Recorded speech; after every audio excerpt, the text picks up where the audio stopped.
Good morning, Raptor Freaks. Lexi Out's here Friday, and it's Friday Freakout. And I'm freaking out because we finally heard from Masai Ujiri publicly because he went on Good Morning America with Robin Roberts yesterday and had an interview. And it was fantastic. He was classy, he was top notch, he was quality, he was turning the other cheek. He was just amazing, amazing person and presence on Good Morning America yesterday. Masai quoted as saying a couple things here. He said this about being in Toronto for 12 years. He said, it's been an incredible 12 years. It's really been 13 with the Raptors. And I am so grateful and thankful for the opportunity. Fans, my family, colleagues, coaches, players, the owners. He did mention the owners, which is weird. Everybody has been incredible to me. Toronto, I love you. And it's a great pride and journey in my life. It's time, and great things come to an end. Yeah, you are great. And it takes ungreat, sorry ass pieces of shit to take things that great things come to an end sometimes earlier than they could have. You know, that's the thing, man. He's just so much better than Ed Rogers III and Keith Pelly. He just is. In some ways, they don't fit because he's a good person and he's a really successful businessman, and he's just a really successful person. And those guys are just trolls, idiots, and kind of just like ghouls. They're ghouls. That's the right word for them. Ghouls. Masai was also quoted as saying, uh, uh, he was focusing on Giants of Africa, and he's doing a lot with that right now. He didn't really have any overtures about the next step. In fact, he joked, "Do you have a job for me, Robin Roberts?" It did sound like, from what Masai was saying, that he's not trying to rush into another NBA job. It didn't sound like that he's just trying to be there. But the opportunities are going to come to him, and there may be one that is too tantalizing and appealing that he won't be able to say no. And I just hope it's in the Western Conference. If it is going to be in the NBA, there's so many different opportunities for him. Once again, I'll say Charles Barkley was politicking for him to replace Adam Silver as the NBA commissioner. People are saying, "Whoa, why are you saying Masai should be the NBA commissioner?" Well, it's not me. I heard this from Charles Barkley, and he's an insider in the NBA. He's a very prominent person in the media for the NBA. And if Charles Barkley thinks that Masai Ujiri could be a really good NBA commissioner, that says a lot right there. And I think he's right. I think that if you look at how Masai's impact was on the Toronto Raptors and what happened with it, how successful he was, if you put him in a position of power for the whole NBA, I'll bet you the NBA would be even more successful and do certain things in a better way in certain ways. But then again, maybe that job doesn't allow for certain things to happen because there's a lot of power struggle with 30 owners and the idea of what the NBA should be all about. Masai may not have the same vision as the ownership group in the NBA as far as how he would do it and make it better and more expansive and growth. If they could sell it to the owners and saying, well, look at Masai's track record. He took a team that was in the NBA that was only worth like $500,000 or something like that, or not $500,000, like $500 million, and he turned it into a $4 billion team.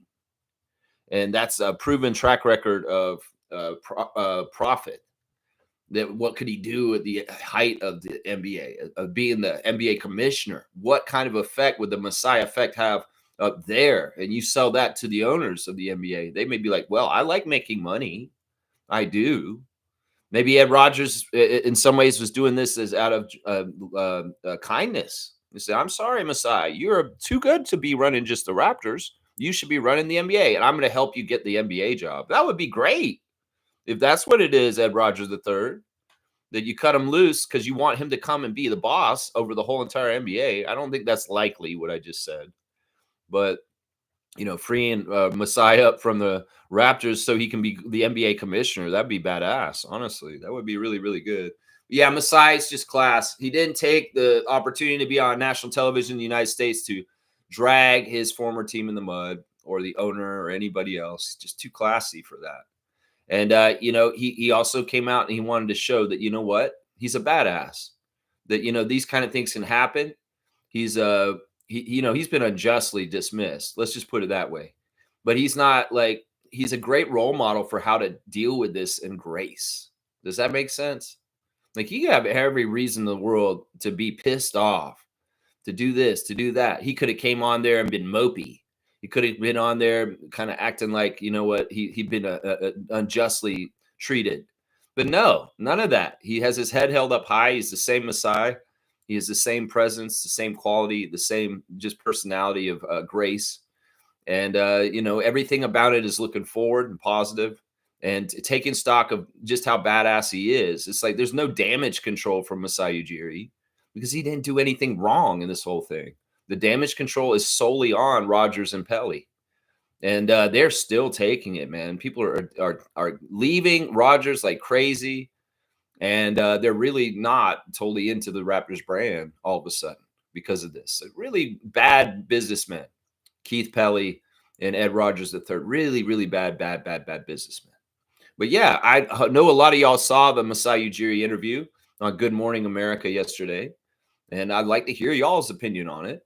And let me know what you felt about how Masai came off on the interview with Robin Roberts. Of course, she's going to Giants of Africa Festival with him next month.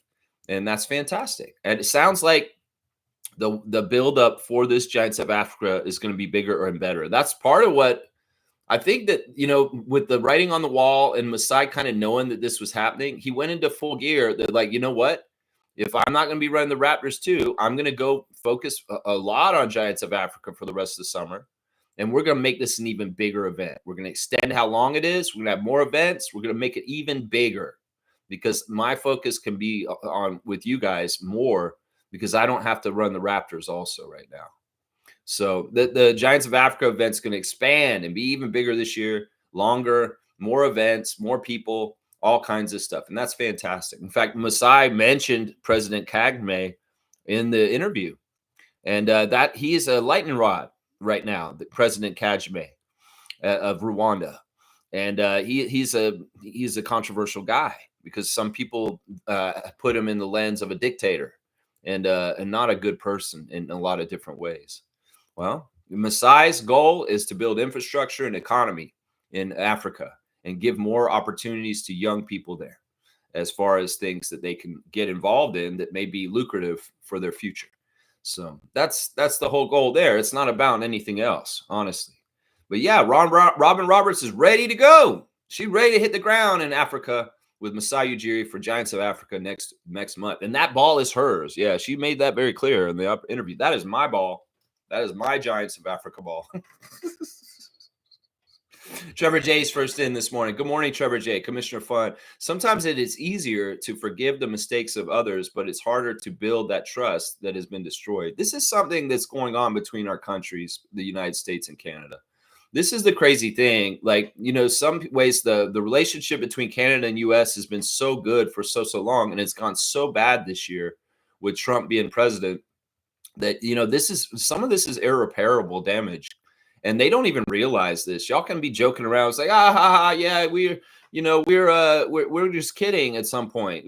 Tariffs and all this stuff, Canada. Come on, don't be so serious and stuff. No, motherfucker, you were fucking bowing up to us with some motherfucking bullshit. And that's why I'm not celebrating 4th of July today. Fuck the 4th of July. The United States is a cesspool of bigotry and hatred and fascism at this point. And that bill got passed yesterday. And there's nothing to celebrate today in the United States. The United States can go to hell as far as I'm concerned, because it sounds like they're going to anyway. It's not even me saying it. It's just they've decided to. They voted on it yesterday. Let's go to hell. Yeah. All right, Senate. All right, House of Representatives. All right, Trump.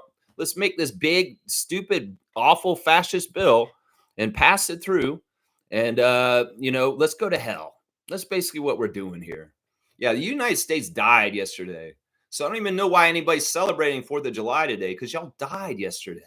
Y'all decided to put more money ever in ICE than is funded for FBI, the Marines, all kinds of stuff. So there's basically going to be, they basically put through a bill yesterday where there's going to be more and more ICE agents that aren't going to just be going to get immigrants at a certain point, guys. They're going to go get whoever they want to that don't agree with what the fuck's going on down there. And they're going to build more and more prisons and more stuff like that. It's going to become a police state. In some ways, it's going to be more like Russia. And people that disagree with people that are in power are going to be jailed, just like Russians are that disagree with Putin. That's no freedom in that. And the United States is not a free country anymore. Anybody who says we're celebrating our freedom today, you're an idiot. You just lost yesterday in a bill that's going to kill you and imprison you. So yeah, it's sad. It's freaking sad that the consolidated power of the billionaires and the corporations has gotten it to this point. They don't care at this point. It's very clear that billionaires want people to die from not having health care, not having food. They want people to go to jail. They want to make people make money off people going to jail. That's the other part of it that's totally disgusting and inhumane. There's all kinds of stuff about it that's ugly. So yeah, nobody should be celebrating the 4th of July. If you are in the States, well, you're a fucking fascist, honestly, because you shouldn't be proud of your country right now. If anybody in that country that's celebrating it, like when happy about what happened yesterday, you are a ogreish and a ghoulish person that has lost your humanity. And it's sad. It's sad to see a high percentage of them because they're brainwashed at this point. There's a lot of people that are like, no, we love the bill, and they're celebrating it. You're crazy. You're absolutely crazy, because some of y'all that are celebrating the bill and what's happened, you're going to lose your health care and you might die because of it. And you wouldn't even know that. Oh, I love Trump. He's so good. Oh, wait, he killed me. Oh, I voted for Trump. He's the best. Oh, wait, he's going to get those immigrants. Wait, what are you doing to me? I'm somebody who supports you. I don't get my health care anymore. I'm dead. It's that stupid. It's just poor white people that are racist. You're gonna die just with the brown people and the black people that you hate so much that you wanted to die. You idiots. Yeah, home of the subjugated, home of the imprisoned, home of the no free speech, home of we were gonna take you to jail with max men that won't even identify themselves, and you don't even fucking know where you are. We're gonna put you in a shipping container and put you in Africa somewhere and just drop you off in a country you have nothing to do with. Yeah, that's the home of that that's going on down there right now. Why would anybody be proud of that? Seriously. I'm just saying, we ain't celebrating. Happy 4th of July? Fuck that, Trevor. You live in a prison colony now, man. And you don't live that far from the alligator Auschwitz. Yeah, you want a history lesson real quick about alligators and black people in Florida? Because I can give it to you. I learned all about it when I was a little kid, growing up in racist ass Florida. You know what they call gator bait? A black child. Yeah. Do you know what they used to do? The KKK? They used to, for fun, kidnap black children from black families and feed them to alligators in the state of Florida. But people don't like talking about that. Racists love using alligators to eat brown and black people. And well, the fact that they built an alligator Auschwitz in the Everglades on indigenous land that should not be fucked with, by the way. There's treaties that say the Seminole tribe's land should not be messed with, but they went in there anyway. They don't give a shit about treaties or deals or any kind of things that they made. Yeah, they're going to use alligators to eat people as guards. Well, there's a history of this. And in fact, this shit has been happening on the down low still in modern times. Sometimes a young black child will go missing in the bad side of town in Tallahassee. And they're like, what happened? And then they just found the remains in the lake, in the drainage lake in the neighborhood nearby. And an alligator had ate them. But like, how the hell did that happen? You know, you guys got to understand, get your heads out of your ass. This is a very racist country, the United States. And there's a history of feeding minorities to alligators in the South. I heard racist ass young kids and white kids in my schools joking about it. Yeah, they took that N-word and they fed them to the alligators.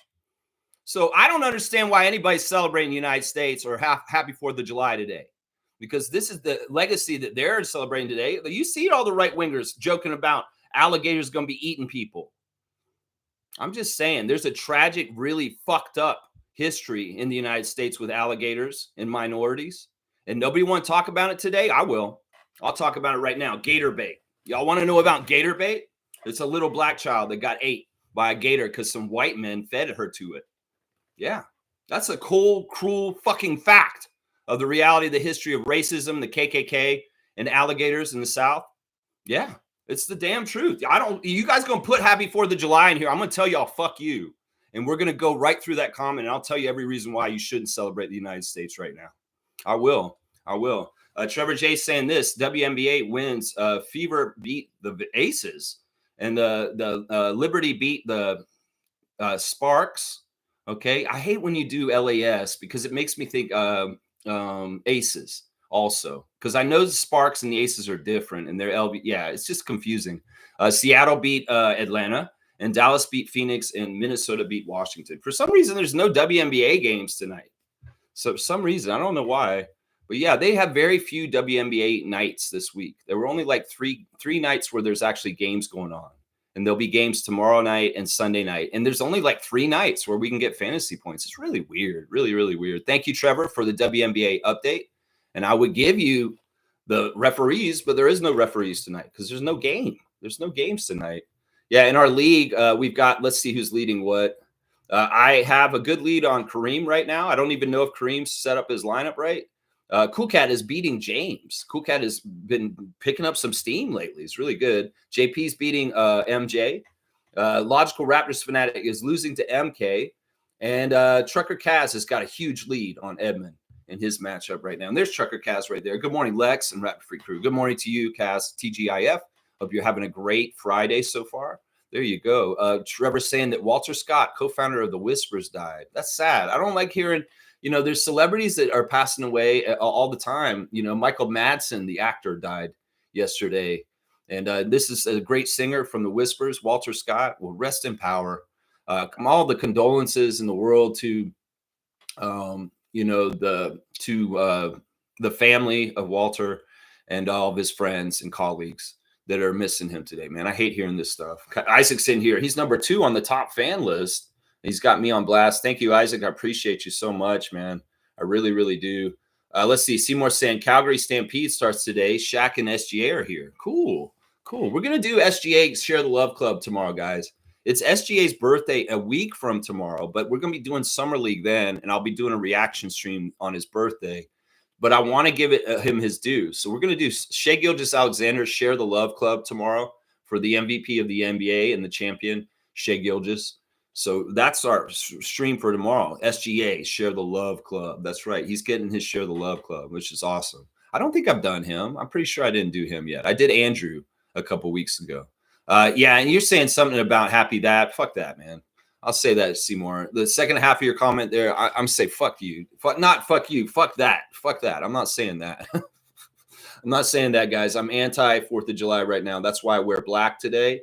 And I am not celebrating that country. I'm totally not proud with it because of yesterday and because of what's happening down there. You guys don't understand how much money they're going to funnel into incarceration and taking people and imprisoning them. USA is already one of the highest percentage of incarcerated population in the world. Well, that's only going to dramatically increase at this point. And like I said, it's going to be immigrants and trans people and different people like that at first, but they're going to start changing the categories and they're going to go after whoever the fuck they want at a certain point until sanity prevails. Just understand this, man. Seymour saying Malik Beasley might go down as the worst athlete of all time due to his gambling issues. Pete Rose, the Porter idiot, just to name a few. I have not investigated the Malik Beasley allegations, so I don't know what they are exactly. So I'm clueless on the story. All I know is he's been accused and that he's in trouble. But if you know more details about exactly what he did, there's so much other stuff going on with free agency and the Raptors and Masai's exit that I have not paid attention to the details on Malik Beasley. But if they're really bad, really, really bad, that's crazy. That's too bad for him, man. That's really stupid, man. Once again, anybody, this is, if you do this, if you're going to have gambling around sports, this is going to happen over and over again. Idiots. Adam Silver. Yeah. And California, the state of California is smart because they're going to they want to ban sports gambling. And I said, Gavin Newsom, you're a good leader. In some ways that the states are going to get so crazy, maybe you should secede from United States and have a different kind of country in the middle of the United States. Maybe some of the blue states need to be run differently away from this bullshit. I don't know. They may have to figure something out. You could seriously see a new American Civil War coming, guys, because of what's happening right now. Seriously. So there's no greatness down there. There's no reason to celebrate that country today. Let's just put it that way. Let's keep going. Seymour saying most businesses, family owned, put on a Stampede free breakfast. That's cool, man. That's cool. Yeah, I guess it's a big week in Calgary if the Stampede's going on and Shaq is there. If Shaq going to be in the city, there must be something big going on. He's also saying most businesses. Oh wait, you already read that. Free breakfast almost everywhere today in the city for about a week. Good eats. There you go. Seymour's getting his early good breakfasts. They guess they entice with the free breakfast, and they say, "Yeah, come and be around here, and then spend money in other ways." That's what they're doing, right? Masai, come through and eat, family. Yeah, he's what you saying? Everybody come down there? We want to come there? I don't know. I'm not coming to Alberta. I'm sorry, it's pretty far. Let's see. Masai being commissioner would look good. I'm with Charles, but unfortunately, the world is run by people like Ed Rogers, so that ain't going to happen. Yeah, I don't think it would happen. I mean, that's the thing. Has there ever been a black commissioner? No. In some ways, there should have been a black commissioner of the NBA at some point. I've told the story the other day of Simon Bourdain, who was the deputy commissioner of the NBA in like the 60s. And J. Walter Kennedy wanted him to be his successor. But the owners, the white owners, would not have that. And it wasn't even they didn't even really seriously think about it in some ways. They really didn't. They really didn't. I don't know. Let's see how progress has come. Seriously. In some ways, Masai is somebody who's broken glass ceilings as a man of color. You know, in some ways, he did stuff as a team president and did things with the Raptors that nobody else had done in other places. So he is a ceiling breaker. And he could continue to rock it up and break some more ceilings. He's still on his way up. He hasn't been coming down. Not with this setback that happened last week. No, y'all can't stop him. He's still a force. He's still a person that is going to be very powerful in whatever he does, because that is who he is. And even if he loses the position with the Raptors, that doesn't mean, although there was a little bit of a sad moment when she said, like, now that you're not with the Raptors, I'm like, man, that hurts. That hurts hearing that as a Raptors fan. And in some ways, it probably hurts Masai to a degree, too, because it's so familiar, but it's so stark in contrast to the change from last Friday to this week. It's awful. It's awful, man. This world is not fair. This world is not right and just. It's cruel, and it's very, very cold. Let's just say that, yeah. Monique is here. Good morning, Raptor Freak crew. I got emotional. Masai, I don't know about y'all. Yeah, he just is badass. I mean, I'm glad he came out and said something. Maybe Keith Pelly knew he was going to be on Good Morning America last week. And that's what we say, you're going to hear from him at some point. How's your weekend? No. Yeah, but Masai is like, you know, he's going to be doing media tours. He himself's not the normal president of an NBA team because he was kind of a celebrity. In some ways, he's probably one of the more well-known execs in the history of the NBA. So there's a lot of power to his platform. And I want him to continue to be out there. In some ways, him still showing up and being on TV is kind of a big middle finger to the people that dismissed him last Friday.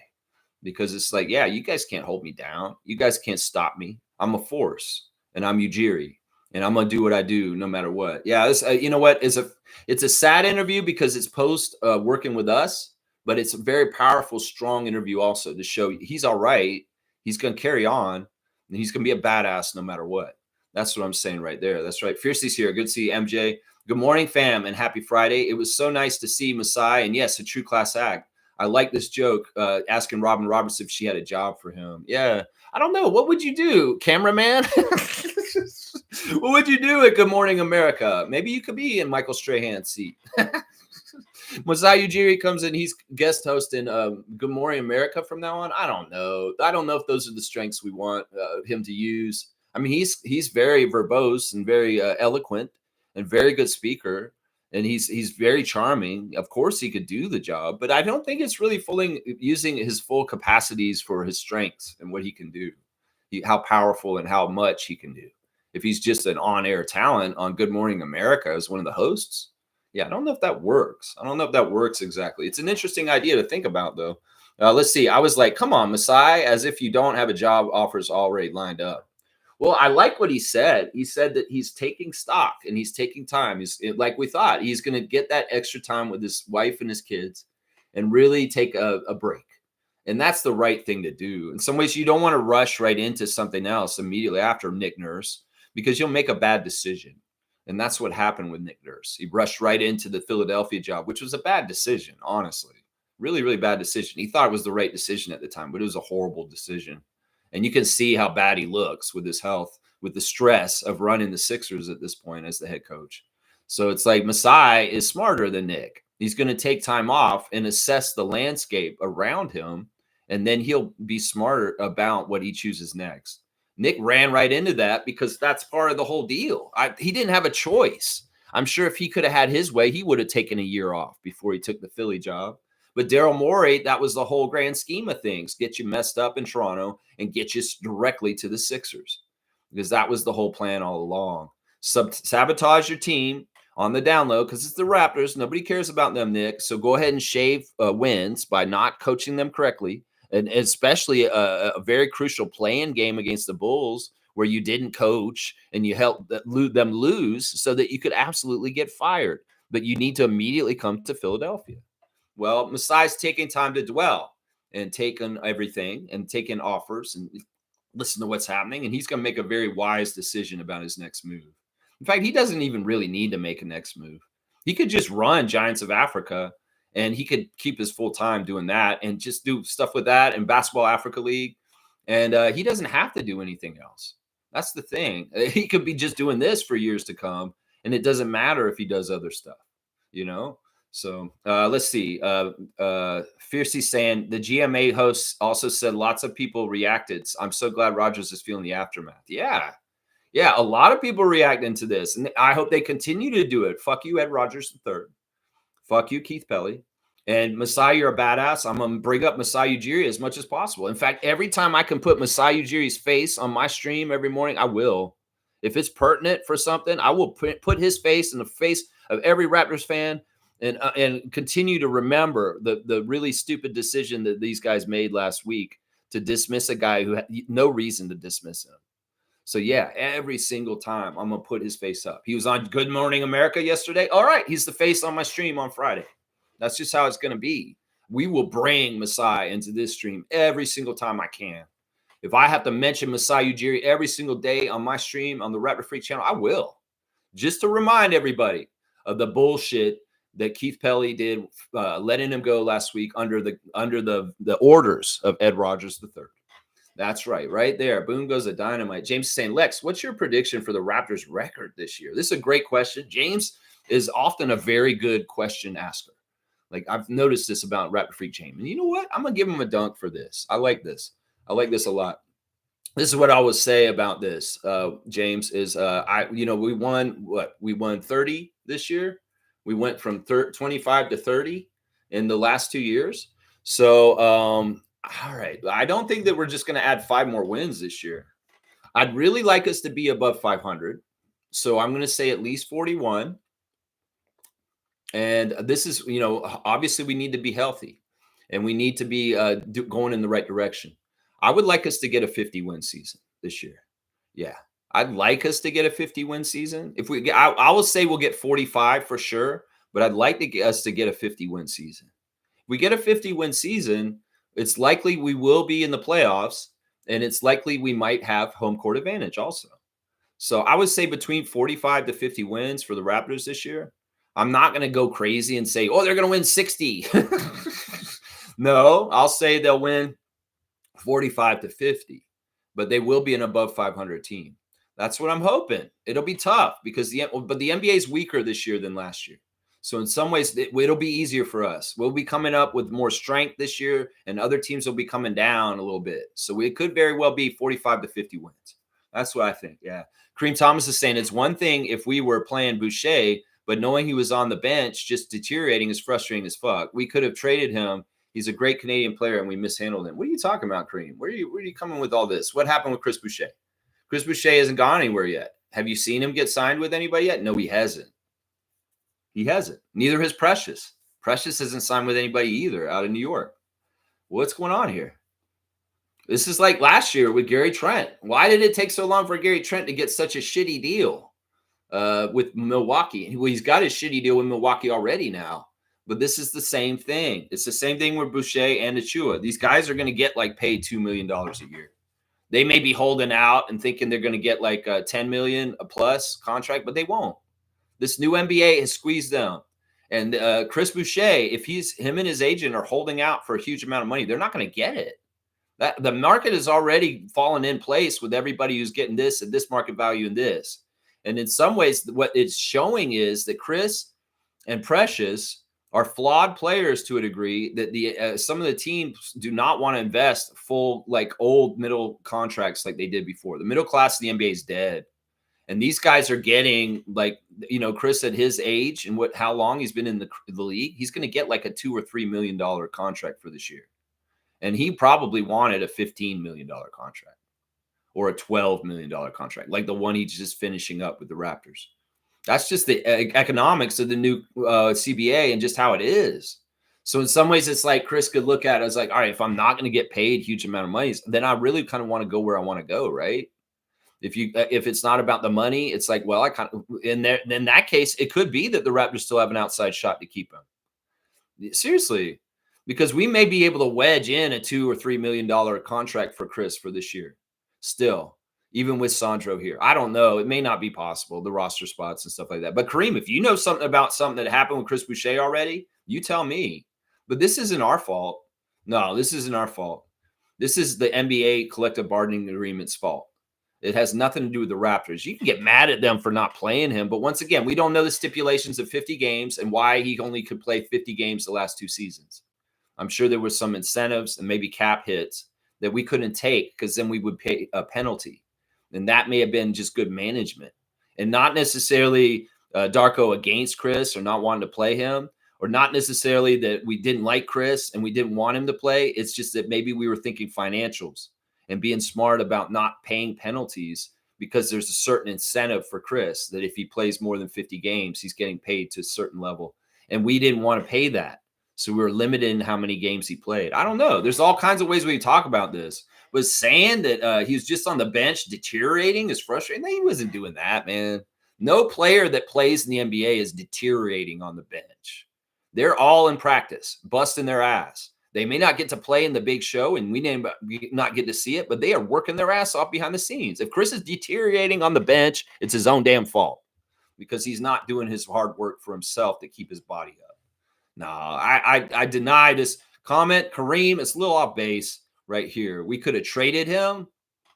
I mean, I think they actually did look around to see the trades for Chris this year, and none of them were appealing. If the Raptors had a smart trade to make for him, they may have done it, but they didn't. So maybe there wasn't as much trades as you think, and maybe the trades weren't very good, and Bobby and Masai said no, and they rightfully did. I mean, we don't know any of this. How are you supposing all this? How are you supposing that we could have traded him? And we've mishandled him. I don't think we mishandled him. We've just done what we've done, and it just is what it is. It doesn't mean we've mishandled him. Maybe we've handled them exactly how we should have, because that was what was best for the franchise. I mean, we could bring this perspective out. I mean, you're supposing a lot in your comment, is what I'm saying. I want to know what happens with Chris, though. And same with Precious. I'm very curious to see what happens with these guys. Are they going to just latch onto a team for very, very veteran minimum at the last minute in free agency? Because it's really crazy. They're not coming off the boards. Like people like Luke Kennard and different people are getting signed up and going different places and moving around. These, in some ways, it's like showing how much people actually want these guys on their team. The Knicks obviously don't value Precious.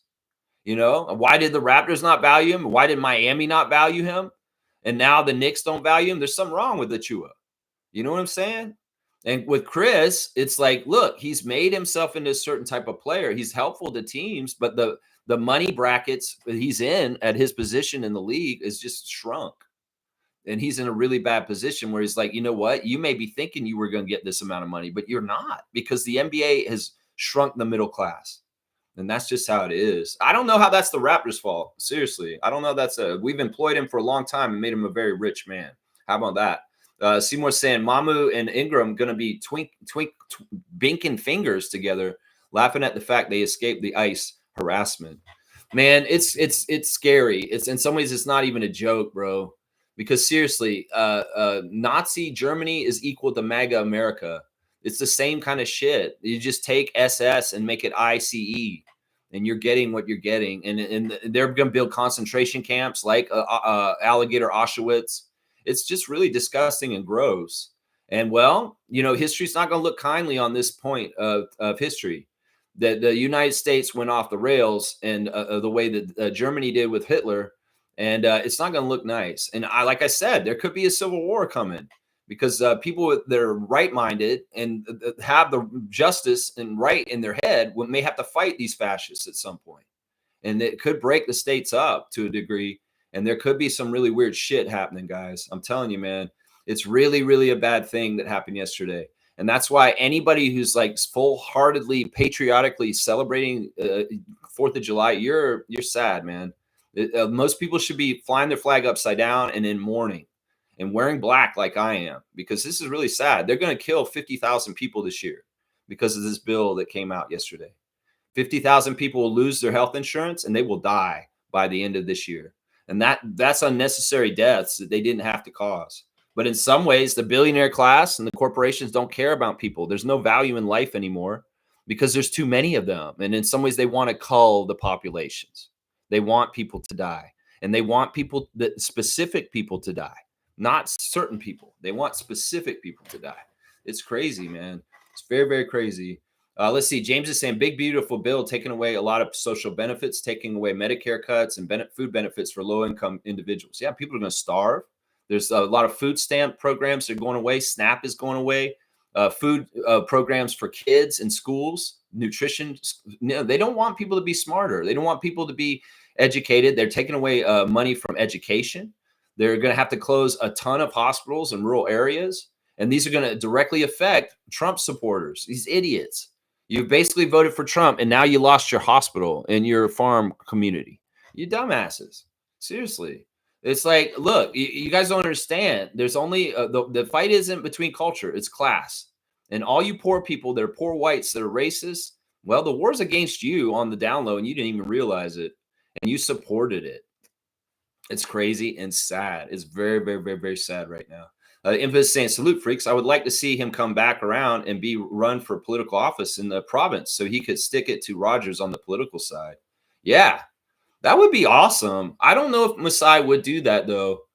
He's more likely to run for office in Africa, I would think, but maybe he could do more on this side of the world as far as in politics. I would love for him to do that. If Masai Ujiri was the Prime Minister of Canada at some point, it would be a glorious, amazing thing. Because listen, once again, as much as we trusted in Masai to run the Raptors, I would totally trust him to run our government, because he's a smart man who understands and does the research and does everything to figure it out. And he is a very, very humanitarian kind of person that would be thinking about everybody in certain ways.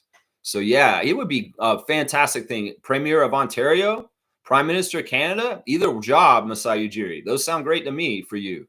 Seriously, I would be all about that, man. Yeah. Fiercely saying, for the land of the free. Yeah, okay, laugh out loud. So happy my family members down there all have their papers and are legit. Prayers for Haitian families affected by his horrible decisions. You know, that even then they're not safe. Fiercely, I'm going to say this right now. They're not going by whether you have papers or nothing. They're looking at you and seeing, well, they don't ask about whether you have papers. If you look brown and Mexican, you could be a legal citizen that lived in the United States your whole life, and they're still carting you off. And they're not asking questions before. So it's very scary. I'm worried for my parents. And I shouldn't have any worries for my parents, because my parents are older and they're white. And, but still, my father is an immigrant. He's a Canadian immigrant. And so is my mother. And in some ways, it's like, where does the line stop at a certain point? Are they going to come after immigrants? Are they going to come after trans? Are they going to come after Democrats next? That's the thing, man. They can start doing stuff like looking at people's Facebooks and seeing how they lean politically and start knocking on doors then. Because basically they just voted and put in a bill yesterday that increases their capacity for incarceration and imprisonment on a huge scale that is just absolutely disgusting. In a lot of places, people are talking about defunding the police. Well, let's just say this is the exact opposite times a million going the other way that the United States just voted on. There's already a police state and a prison, a military prison and industrial complex. Well, it just got a balloon payment to increase everything. And the other scary thing about it is the militarization of police forces, that they're building military kind of stuff for the local police, tanks and military grade armor and weapons that should only be used in foreign soils in war, but they'll be using on their own citizens. It's crazy, and it's really sad and dystopian. And everybody who thinks you live in the land of the free, you're fucking joking. You're kidding yourself right now. You're kidding yourself. The epitome of the opposite. You guys are the exact opposite of what you used to stand for right now. And it's sad what the United States has become in the leadership of Trump. It's sad. Joe Biden, America's great. America's doing good. America was strong. The economy is strong. They're bouncing back. There's all kinds of good things happening. This year, if we had Kamala as the president, it would be a night and day situation. All this shit that's going on, the relationship with Canada would be fine. There would be all kinds of other great things happening for a lot of people. But instead, the only people that are going to benefit this year are the billionaires. Yeah, the billionaires. They're the only people that are going to benefit from any of this mess that's going on right now. It's a billionaire cabinet and government for billionaires. And that's what they're doing down there. And I'm still mad at Tom Duke for like standing up for this shit and trying to argue for them. I told you, Tom, you're an idiot. And I bet you don't have the guts to come back around and say, Lex, you were right. Yeah. Tommy, I wonder if you wonder that sometimes on your own time. Man, Lex was so right. I'm an idiot. Why did I say that stuff that one day? Yeah, Tommy, you were an idiot because you can't see what's happening now, Tom, with your eyes wide open. Yeah, you're an idiot for not believing what I was saying at the time and disagreeing with me that the billionaire class is our enemy and they hate us and they will see us die. They want us to die, honestly. It's crazy, man. It's really, really bad. Seymour's saying it's pretty much a version of the purge. Yeah. Yeah. In some ways, it's like you got to take stock of your own shit in your own life and just kind of make sure yourself is like in safe places and stuff like that. Just get yourself a contingency plan. If I was somebody who is not supposed to be in the United States, I'd be getting the fuck out of there right now. Seriously. In some ways, that's effective because that means, they're leaving and that's what they wanted. But yeah, you really, it's not the land of the free, the home of the brave, or opportunity. It's closing itself off and it's not attractive. And I have no idea how the fuck they're going to host World Cup or the Olympics in the next couple of years. Nobody's going to want to come. You're going to have a lot of countries that are going to boycott the Olympics and not even show up. And it's going to be a whole farce. And there's going to be some sort of stupid shit too, where an Olympic athlete gets taken by ICE. Watch. I'll bet you money that shit will happen. I bet you money that shit will happen. So yeah, Fiercey, I would tell your relatives in the United States, they better have their papers on them at all times, just like in Nazi Germany, because that's what they did then with Jewish people. And well, they're going to be doing that too. I would not trust it. Seriously, I would not trust it. And in some ways, I would encourage your family to come up here and live in Canada. In fact, I might call my dad later and say, Dad, I don't like what's going on down there. I want you to move back to Canada. Seriously.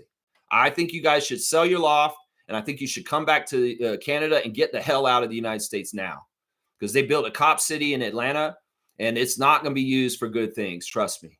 It's not going to be used for good things. Cop city in the forest of Atlanta. No, it's not. It's not. Let's keep going. All right, let's see. I lost my place. Let me make sure I get back to the right place where I am right here. Seymour's saying, yeah, that's how they caught gators, using black babies. The baby would get stuck in the gator and the gator would not be able to flee. Sickening. Yeah, it's really messed up, man. Really, really messed up. And you guys, you can't act like this just happened 100 years ago. This shit's happened in the last like 50 years in my lifetime, because there have been stories of like weird missing children. And they're just like, it's kind of like Indigenous women going missing up here in Canada, right? If somebody sees an opportunist, they are able to just scoop a kid and take them, and then they'll fucking do something barbaric and disgusting. It's serious, man. I went to school with people that had this mindset, and they joke about it like it's just funny. It's funny. We gave that baby a gator bait. It was gator bait. And I thought they were joking at the time, but then I learned the history is true, that they would do this shit, man. Cold world, man. Cold world, yeah. Seymour's saying, it's a nice day, though, Lex. You have a point on the history, but the history of almost everything is tainted. No, it's true. You got a good point. I mean, Canada's history, I didn't want to celebrate Canada Day that wholeheartedly this week either, honestly. Indigenous stuff is really bad. And the fact that we've got premiers of Canada that are trampling all over treaties that we have with Indigenous people, that I'm disappointed and kind of embarrassed by that. The actions of Ford and Smith in Ontario and Alberta, they're not following the treaty orders that we've made with First Nations. And that's just embarrassing to me. We should be doing this. In some ways, y'all want to open up stuff for capitalists and billionaires just to ravage the land. And these lands mean way more to these people and sacred. And in the way that they're supposed to be used is the way that they are using them, not the way you're going to exploit them. So yeah, in some ways, I'm not proud of Canada either, man. I really am not. Stargate saying, Lex, most folks down in the States don't even know that the bill being passed, about the bill being passed. They're distracted by Diddy, rumors of the war, and that's what they do, distraction. Yeah. And they also lie to them. It's amazing how many people are celebrating the bill because they think this and this and this is happening. They didn't read the fine print. They were lied to, and they're going to feel it in real world ways for the rest of this year. Seriously, and it's going to come quick. Like, it's going to come quick. They're going to, all of a sudden, they're going to go to their next doctor's appointment and say, yeah, we can't, you're not covered anymore. And sorry, you don't get this. You can't have this happen anymore. I know you're used to it. I know you've been dedicated. You need these pills, that you absolutely need them. But you know what? You're not covered anymore. And if you can't get that money, you can't get that money. You can't get the pills, and you're fucked. You know, that's the kind of shit that's going to happen. And it's going to happen to people that didn't even realize it would happen to them. The very rich have private health care. This is why private health care is not a good idea, guys. And Doug Ford and other people up here in Canada want to privatize our health care. It's the wrong move. Trust me. It's not good for society. It's not good for health. It's not good for health care costs. You know, there's all kinds of reasons why it's bad. It's something I actually study in grad school. I understand the inner workings of, you know, why private healthcare is an absolutely horrible thing. Every healthcare system that's public, like ours around the world, is working way better than the United States healthcare system that's privatized. So I don't understand why Doug Ford's trying to steer us towards what the United States is doing down there, because it's not going to help us in any kind of way. It's going to drive up costs, wait time, and it's going to draw a line between the haves and have-nots. The people that can afford it and will pay for the extra healthcare, they're going to be fine. But the people that are relying on free healthcare, they're screwed. Now, a lot of people down south are celebrating because they're like, oh, these freeloaders are getting free healthcare this whole time on Obamacare. Screw them. But they don't even realize they were getting it too. A lot of them. They're going to be celebrating because, oh, these freeloaders getting this healthcare. But they're going to show up to their next appointments. They're going to find out they were one of those freeloaders. Idiots. They're going to find out. That's right. Infamous saying facts, Lex. That's alligator story is 100% true. I know a lot about it. It's sad because it's a trope. And the only reason why I'm bringing this ugly shit up is because of the alligator Auschwitz that they're building, and just how gleeful, you know, outwardly Republican representatives in the House are posting jokes about this. And they don't even understand the context and the actual ugliness of this whole thing. Maybe they do. Maybe it's just that Elon can do a Hail Hitler at the inauguration and Trump can spout this and that racism is just okay at this point.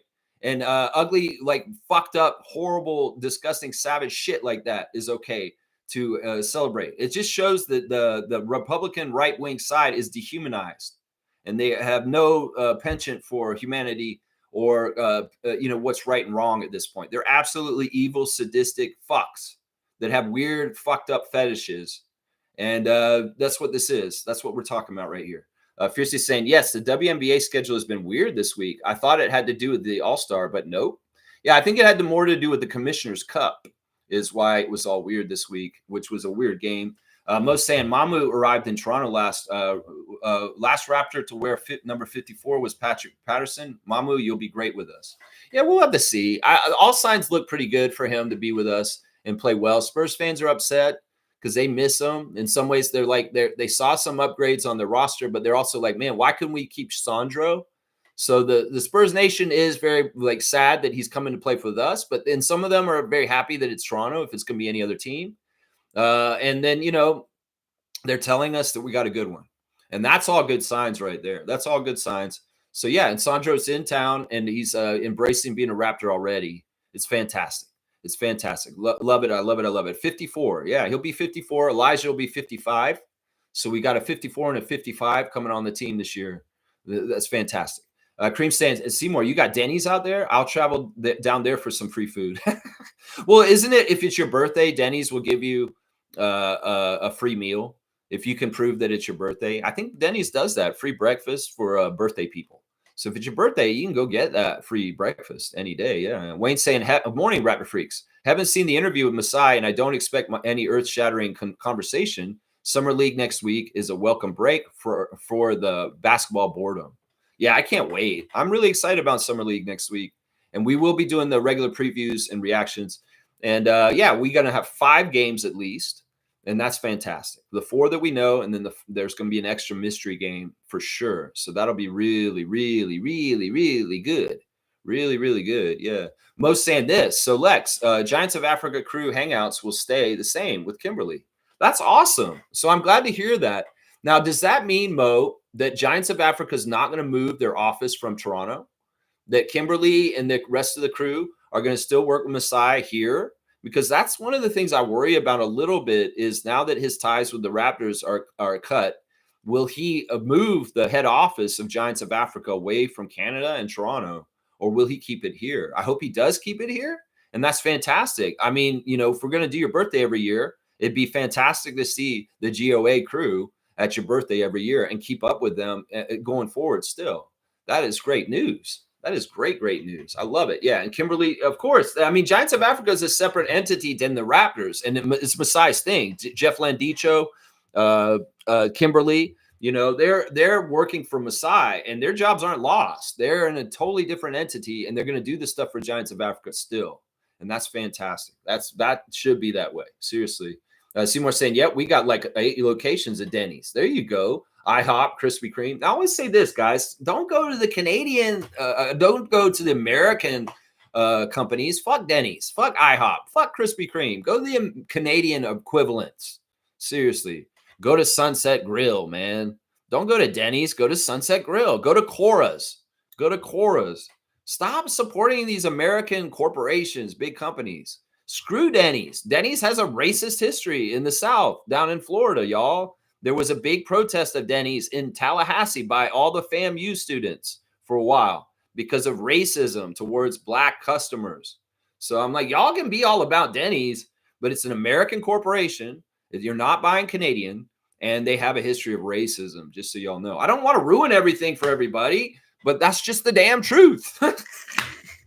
Go to the Canadian, go to Cora's, go to Sunset Grill. Come on, guys. And speaking of the straight goods on Canadian goods, today I'm talking about all-purpose cleaners. You need to clean your house, and you want to buy cleaning products. But did you know you could buy 100% Canadian products that are from Canada and manufactured and sourced from Canada? And I'm going to tell you that some of the best companies to buy cleaning products from that are absolutely top-notch Canadian products. BioVert Multi-Surface Cleaner is from BioVert, and they're from Laval in Quebec. That is a fully Canadian-owned company. It's manufactured and sourced from Canadian stuff. So if you are buying BioVert as far as cleaning supplies, you are supporting Canada. Mint Cleaning Products, all-purpose cleaner. Mint Cleaning is out of British Columbia. So if you're on the West Coast and you see Mint Cleaning, purpose cleaners, that is also all within Canada product, and it also uses natural ingredients. So that's a fantastic company to support if you're out west in Canada. I think it's a regional company. Mint Cleaning Products. Nature Clean is here in Toronto, guys. Nature Clean is family owned from a Canadian company in Toronto, and they have all their manufacturing and sourcing out of Canada. So if you see the name brand Nature Clean, all-purpose cleaning, that is a great Canadian company to buy around Toronto.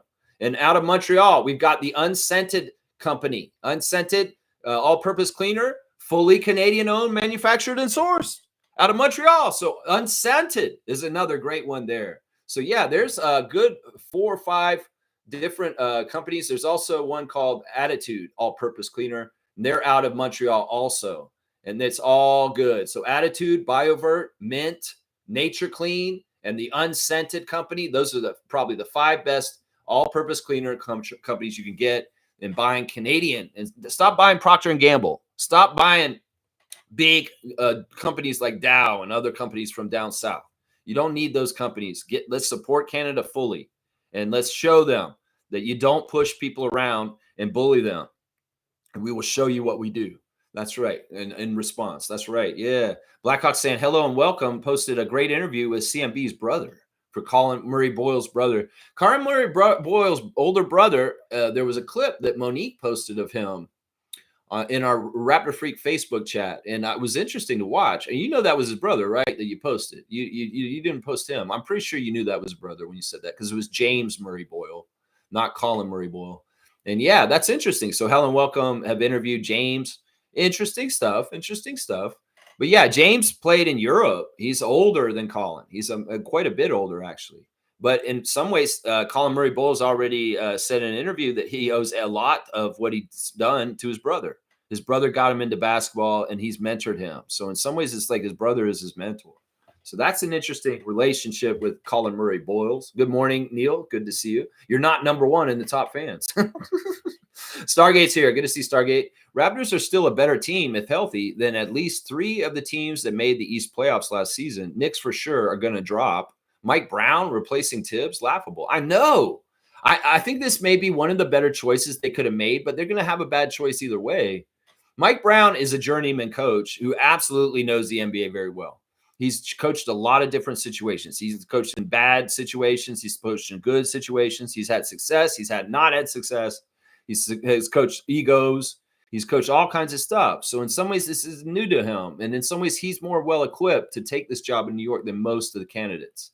But I still think they're going to fail because in some ways, Thibodeau was a tough guy. And he is an old school coach like Bobby Knight and Brendan Malone, a tough coach, a drill sergeant, not a nice guy. And there's not very many of these guys still left in the league. Like Mike Malone and Tom Thibodeau were 2 of them. Nick Nurse is kind of on that scale too. But this is the thing. Mike Brown, I don't know how much of a drill sergeant he is. And this is the thing. With the Knicks roster, there's some guys that are loafers on that team. There's some guys, cat that are loafers. And it may be harder to motivate some of them to get to the higher levels of doing things. I think that there is going to be conflict on the Knicks this year. And it's partly going to be differences in compete levels. And that Mike Brown won't be able to control everything because he just came in there and some of it's already pre-existing. And that Mike Brown is going to have a bit of success here and there. But overall, the Knicks aren't going to be like they were the last 2 years, where they look like they were a power and they were a championship team. They're not going to look like that this year. For some reason, I have a feeling it's going to be like that. So I'm with Stargate on this. I'm not totally laughing about it, but I'm kind of like, yeah, I see what y'all did there. And in some ways, you know what? That's not going to help you. You're going to be in trouble either way. And you know what? You were going to be in trouble either way. I would have said you could have hired Dawn Staley, and it would have been really interesting. And the whole idea of having the first ever female head coach in the NBA would have kind of distracted from everything else that they would have to deal with. And that might have been a good move. But then again, that may not have been conducive for winning. I don't think Mike Brown's going to be conducive for winning either. And everybody who thinks the Knicks are just this and this, they've already shake up their roster to an extent. And they brought in some new guys that I do not have faith that with what they're going to do. Jordan Clarkson is not a good pickup. I'm just going to say that right now for the Knicks. They're going to see that through the season. Yeah. Let's see. G saying, is JV really going to Greece? That would be a hit for Denver. Yeah. I said this yesterday in the morning, and well, the news came out later in the day. And like, this is why in some ways, guys, I report rumors. Now, rumors are sometimes just smoke and not fire. But this smoke had real fire to it. When I said Jonas Valanciunas wants to play in Europe a month ago, and then I reiterated it in the last couple of days after he got traded to Denver, I meant it. And well, it came out again yesterday that he has a verbal agreement to play in Greece with Panathinaikos. And, that's something that's got to give. He's supposed to be getting paid $10 million to play for the Denver Nuggets this year, but he's also verbally agreed to Greece. This is the thing. We know about this with Sasha Venchenko. Yeah, you saw how crazy those Greek fans came in the social medias towards Raptors when the Sacramento Kings traded Sasha to us, and then Masai had to figure this out. And he strong-armed them. He said, we're not going to pay you your money. If you want to go to Greece, you got to rip that contract up and walk away. This may be a similar thing that's happening right here, is that Denver is going to say to Jonas, we're not going to pay you the $10 million if you go to play for Greece, and you better rip it up. And Jonas may be like, yeah, sure. Fuck this. The United States is a dumpster fire as of yesterday. I'll gladly rip up a $10 million contract to not live in a fascist country. I'm from Lithuania, and I understand what the Soviet Union was like, and I understand what the Russians are like, and I see that fucking shit is coming here. I'm like, I'm peacing out, y'all. I've had a great NBA career. I've had a long-ass NBA career, longer than most people thought it would be. And I'm fine with going to Europe now and playing in Greece, and while I still have somewhat of a prime in my health as an athlete. I'd rather go now and try and win some championships over there and kick some ass and have a European legacy also. So peace out. Y'all want to do this MAGA bullshit? I'm out. I can see Jonas doing that. Because in some ways, look, that man's from Lithuania. He spent most of his NBA career in Toronto, and he ain't got no allegiance to be in the States, especially when he sees it crumbling around like that. You know, people like me, people like Jonas, people like Leo Routens, who have a family that come from the Baltic states, we understand fascism and this kind of bullshit. And when we see this kind of shit happening, well, we get on the other train and we go the other way. And that's what's happening here is Valanciunas can walk away from $10 million because freedom is priceless. Freedom is priceless. And that's it right there, man. G saying Masai is always positive, professional, and grateful. He's such a great role model. Oh, man, such grace. He is a fantastic role model. In fact, he just taught me a lesson on how to be when somebody does you wrong. And boy, do you make them look even worse when you're so much better than them. Like Masai Ujiri is so much better than you, Ed Rogers III. That's just the damn truth. Anybody can look at this whole situation and just realize he is a way better person than you in all categories that you can come across. All categories, way better person than you. Just way more classy, way more just an incredible human being. And you're a piece of shit, Ed Rogers. You are a piece of shit, Ed Rogers III. That's right. Kareem saying the fact that Masai was on Good Morning America less than a week after being fired just solidifies his global pull. As Raptors fans, we lose sight of his impact, but it's a refresher seeing the world respecting greatness. Well, you know, part of it is Masai set this shit up. As soon as they told him, yeah, at the end of the month, we want to get rid of you now. He's like, well, let me at least go through the draft to help the team with the draft. And because I really do care about the Raptors and it being run and after me, you know, I don't care. In some ways, you guys are being wrong to me. I know that, but I'm not going to make a big stink, and I'm just going to be good, and I'm going to like be here as long as I can. And if you guys could do this, all right, we are not going to let you go any further past the draft. As soon as the draft's over, you're out. Okay, all right. And well, Masai made some calls. Kelly Clarkson, hello. I'd like to come and be on your show later this month. Could you have an opening? Sure, Masai, we love you. We'd love to have you on the Kelly Clarkson show. Hello, Good Morning America. I'd like to come and be on your show later on this month. Oh, I love you, Masai. I'm coming to Africa with you anyway. I'm Robin Roberts. You know, he had these are planned, like they're bookends around the dismissal. Do you think about it? The Kelly Clarkson interview happened before and the Good Morning American happened after. And the energy is the same on both shows. In some ways, it's Masai showing that you cannot change me. You can do this, do me dirty and dismiss me a week ago today. But I'll show you on bookends of interviews that it has not changed me. I'm unflappable and I'm going to do what I do either way. And I'm Masai. You can't beat the essence of Masai. So that was very planned public strategy. In some ways, Masai, you know, he can see where people could get dismissed and then they just go off into the shadows and they're never thought of again. Well, he's not like those people. He's a name. He has a face, and he's got an energy to him that is known.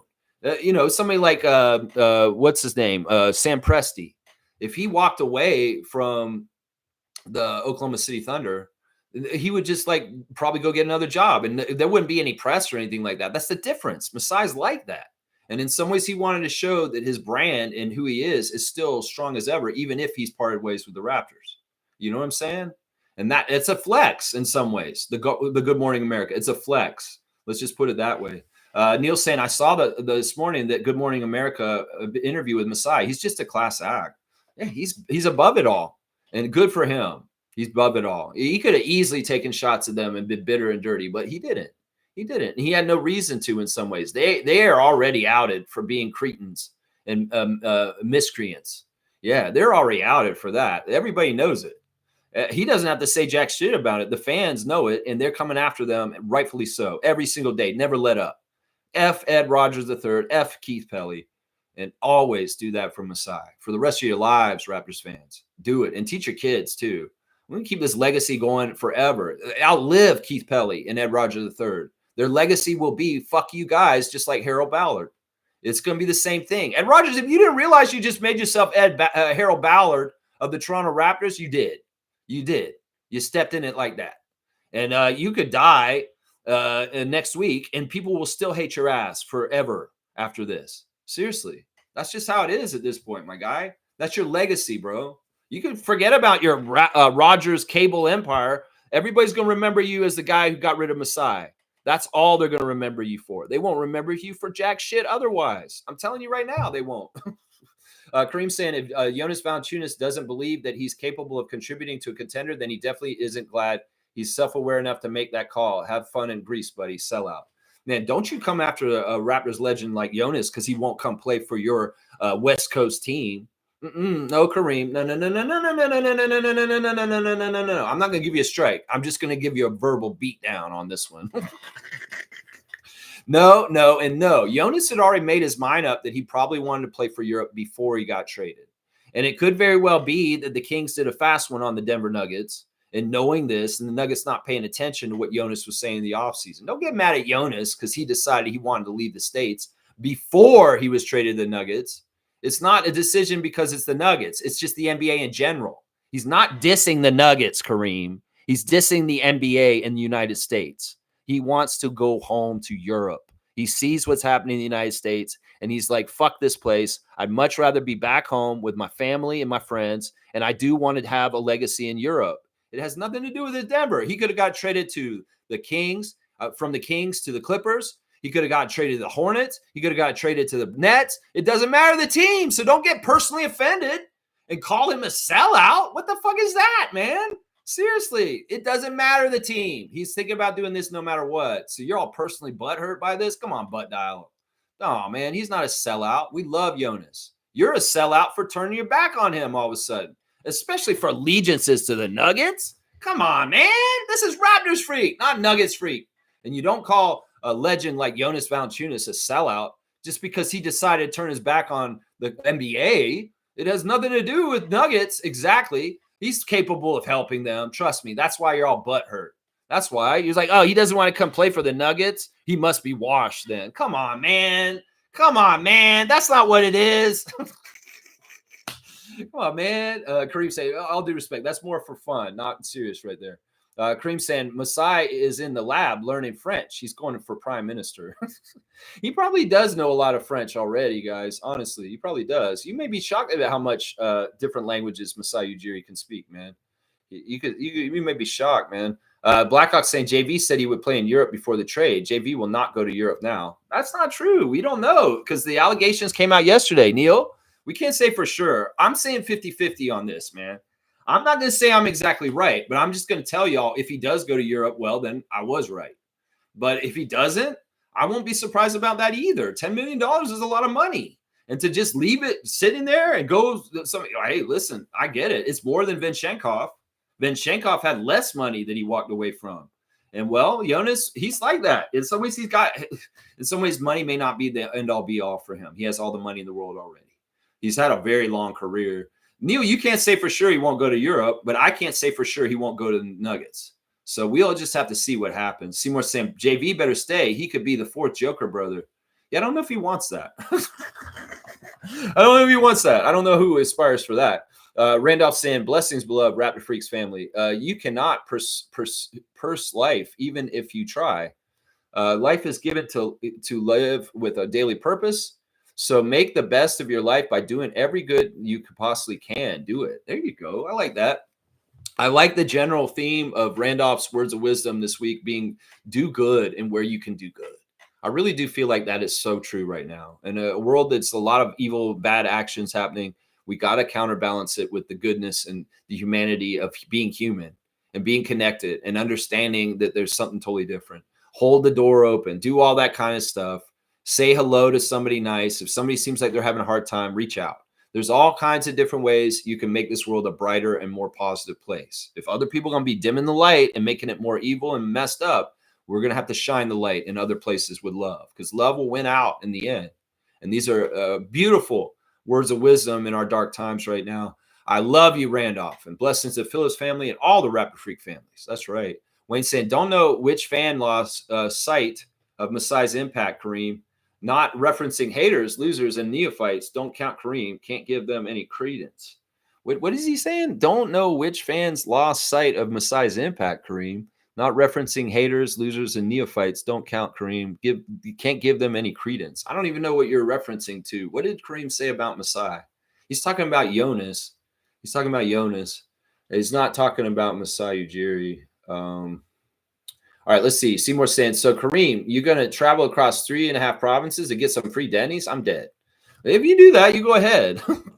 Take Air Canada or take a Canadian bus at least if you're going to get American food that far. James is saying private healthcare is overpriced. Yeah, it's a scam. It's an absolute scam. And we don't need that action up here. In fact, the little endeavors that Doug Ford has done with privatizing parts of healthcare have been a huge fail and really messed things up. And they've been very, very bad tests. And anybody who thinks we should be privatizing our healthcare in Canada, you're crazy. And we need to start voting for people that are not going to try and do that.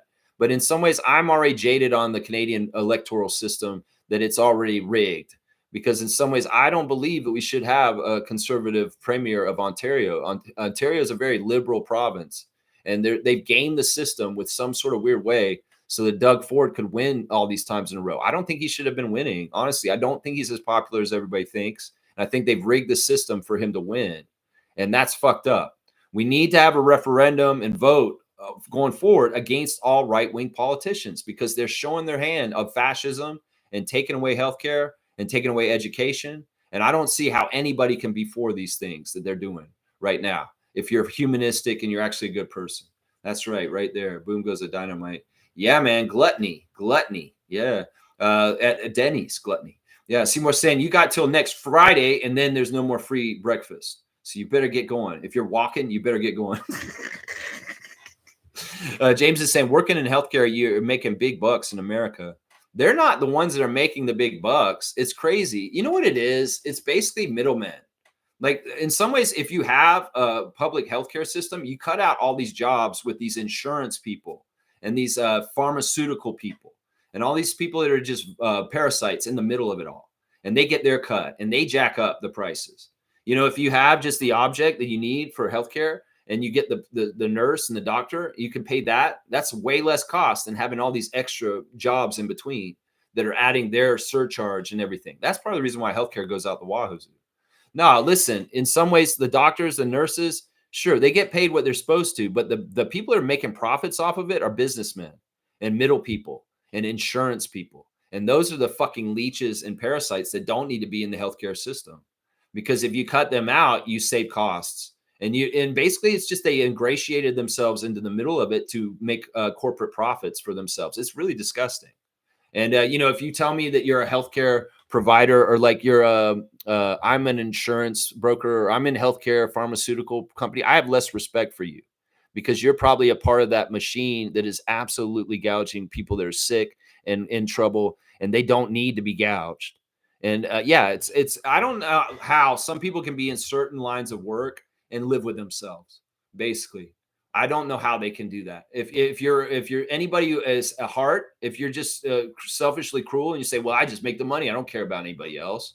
Well, there's a lot of people that are acting like that these days. Seriously, I don't think that people are making money down there. Seriously, the people that are making money are the billionaires, because they have it funneling up to them. So you can say you're working and you're making big bucks in America. No, you're not.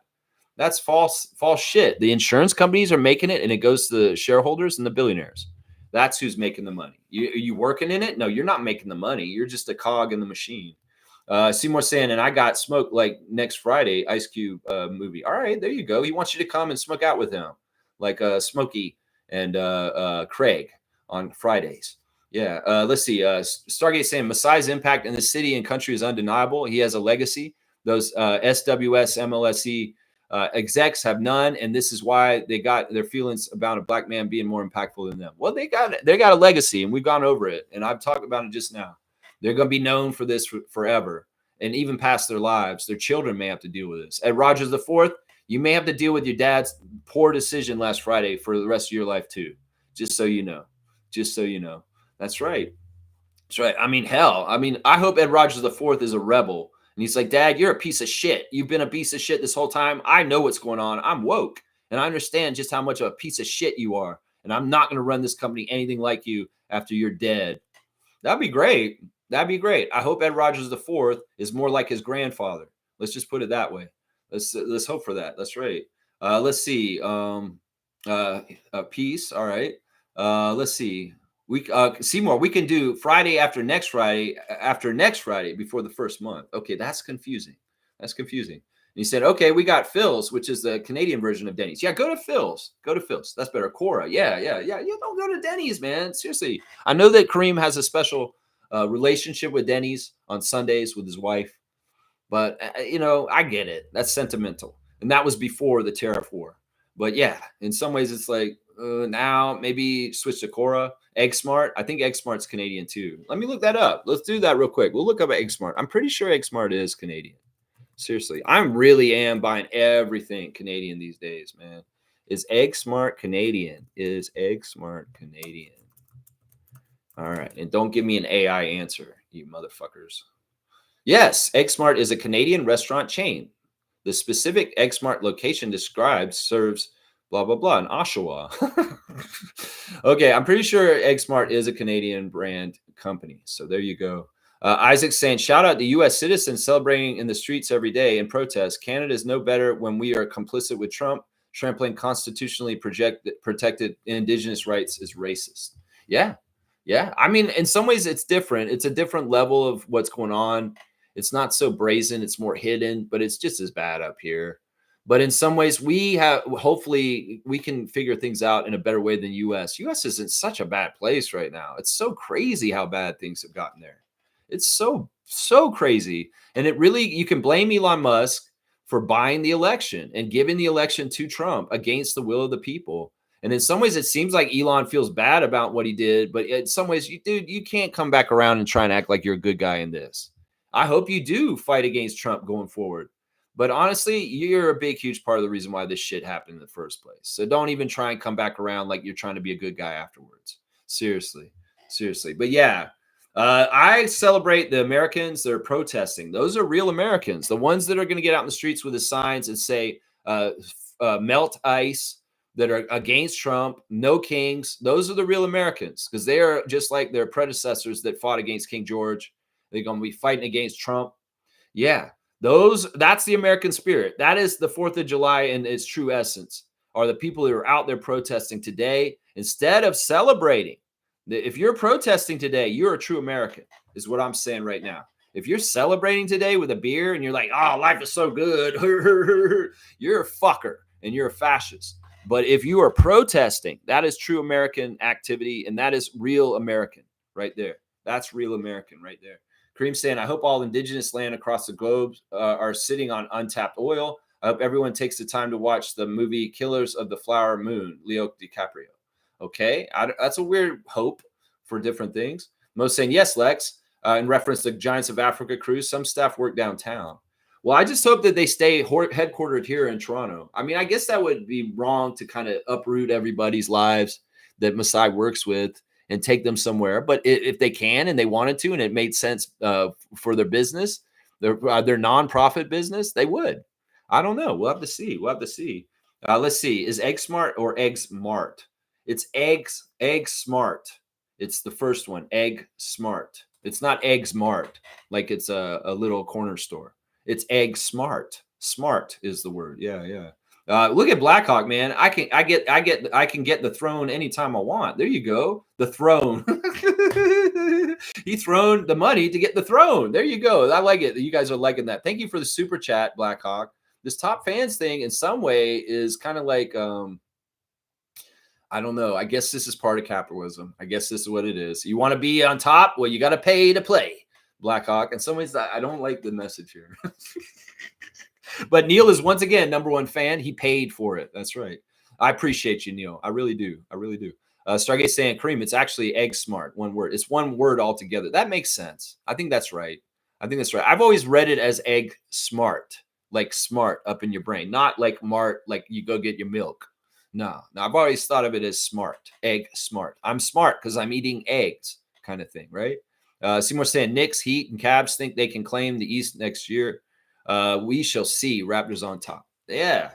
I mean, we'll have to see. The fallout from the offseason is still going on.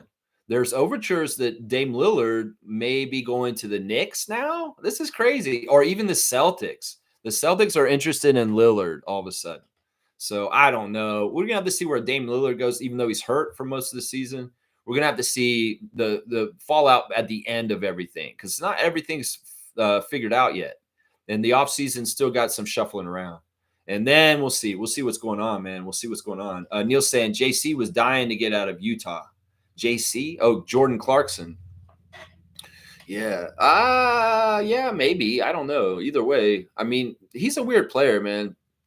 Like I said, he's not going to help the Knicks. In some ways, he's not the right person. Trust me. You're going to see it. And I'll describe it why when we see it in the season. Watch. Let's see. Kareem saying, "Oh, great. There's Neil stealing the crown like the Queen did to India." Appropriation. Oh, man. He's appropriated the top fan crown. And that's fine. I mean, let him buy it. I mean, that's just how the world is now. You know, you can buy whatever you want if you got enough money, right? You can buy Venice and have your wedding in there. Meanwhile, people are starving around the world. You could have solved world starvation, Jeff Bezos, already. But nah, you'd rather move bridges and rent Venice like it's a ballroom or something like that. I mean, it's crazy, man. It's crazy. The priorities. We want to fly the hell out of here instead of making it better here, you know, on a spaceship. It's like, what is going on here, man? Seymour saying, laugh out loud at Blackhawk. If I was more digital with it, I could challenge, but I'm cash society paper. There you go. There you go. There you go. He sees more paper in physical form that he can tangibly hold. And it's not in the matrix. That's right. That's right. Let's go. At Kareem a dunk. You want to give Kareem a dunk? Yeah, we can give Kareem a dunk. Even though I didn't agree with his Jonas take earlier. I did not. It's like, what did he do? He didn't do nothing. He said he wanted to go before it was Denver. It's not because he's dissing Denver. It's because he wants to go to Europe. He just wants to go to Europe, guys. And I was saying that, man. Cool Cat's here. Good morning, Rap Free Crew. Joining late. You're not too bad. You're not too bad. Let's see. Blackhawk has got the champagne popping. Wow, he's just really like celebrating being the top fan, number one. That's right. Reggie's here. Good to see Smooth Brown Man. JV is for going to Greece this weekend to finalize the contract. It may be a done deal. Yeah, the verbal agreement is there, and we know this Greece team is no joke. Like their fan base and their club is like kind of mafioso the way they act. Like look at how they came after Svenchenkov, and they're like, no, we need to free him from the NBA shackles of his career, his contract. Well, this is what's going on here. Now they're going to try and free Jonas Valanciunas of the NBA life that he has. And he's all about it, it sounds like.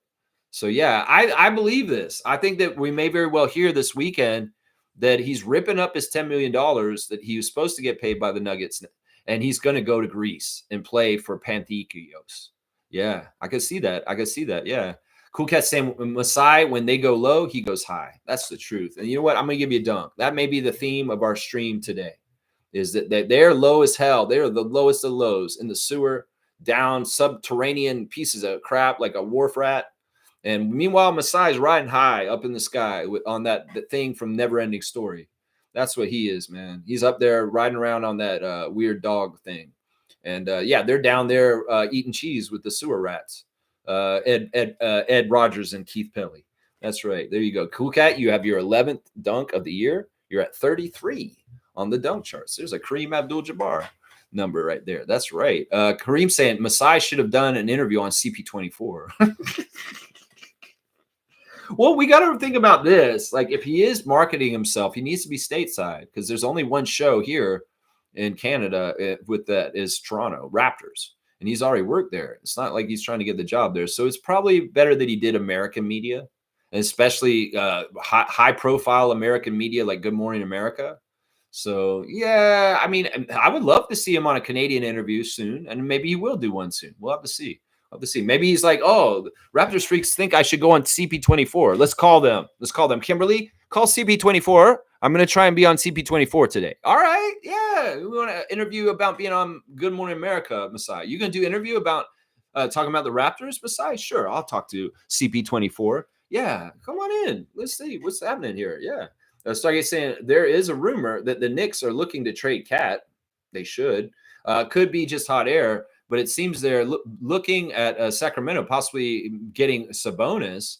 But again, could be just New York media BS. Yeah, there's a lot of that. There's a lot of that. But I believe this is probably true. I think that in some ways they understand a little bit about Bodega Cat. And, you know, OG yelling at him is part of what's the problem. And yeah, I could totally see this, that you know what, Cat is not suited for New York. in some weird ways on the down low, guys. New York fans may be like, no, Lex, shut up. You're not right. We love him. And so, like, man, I don't know.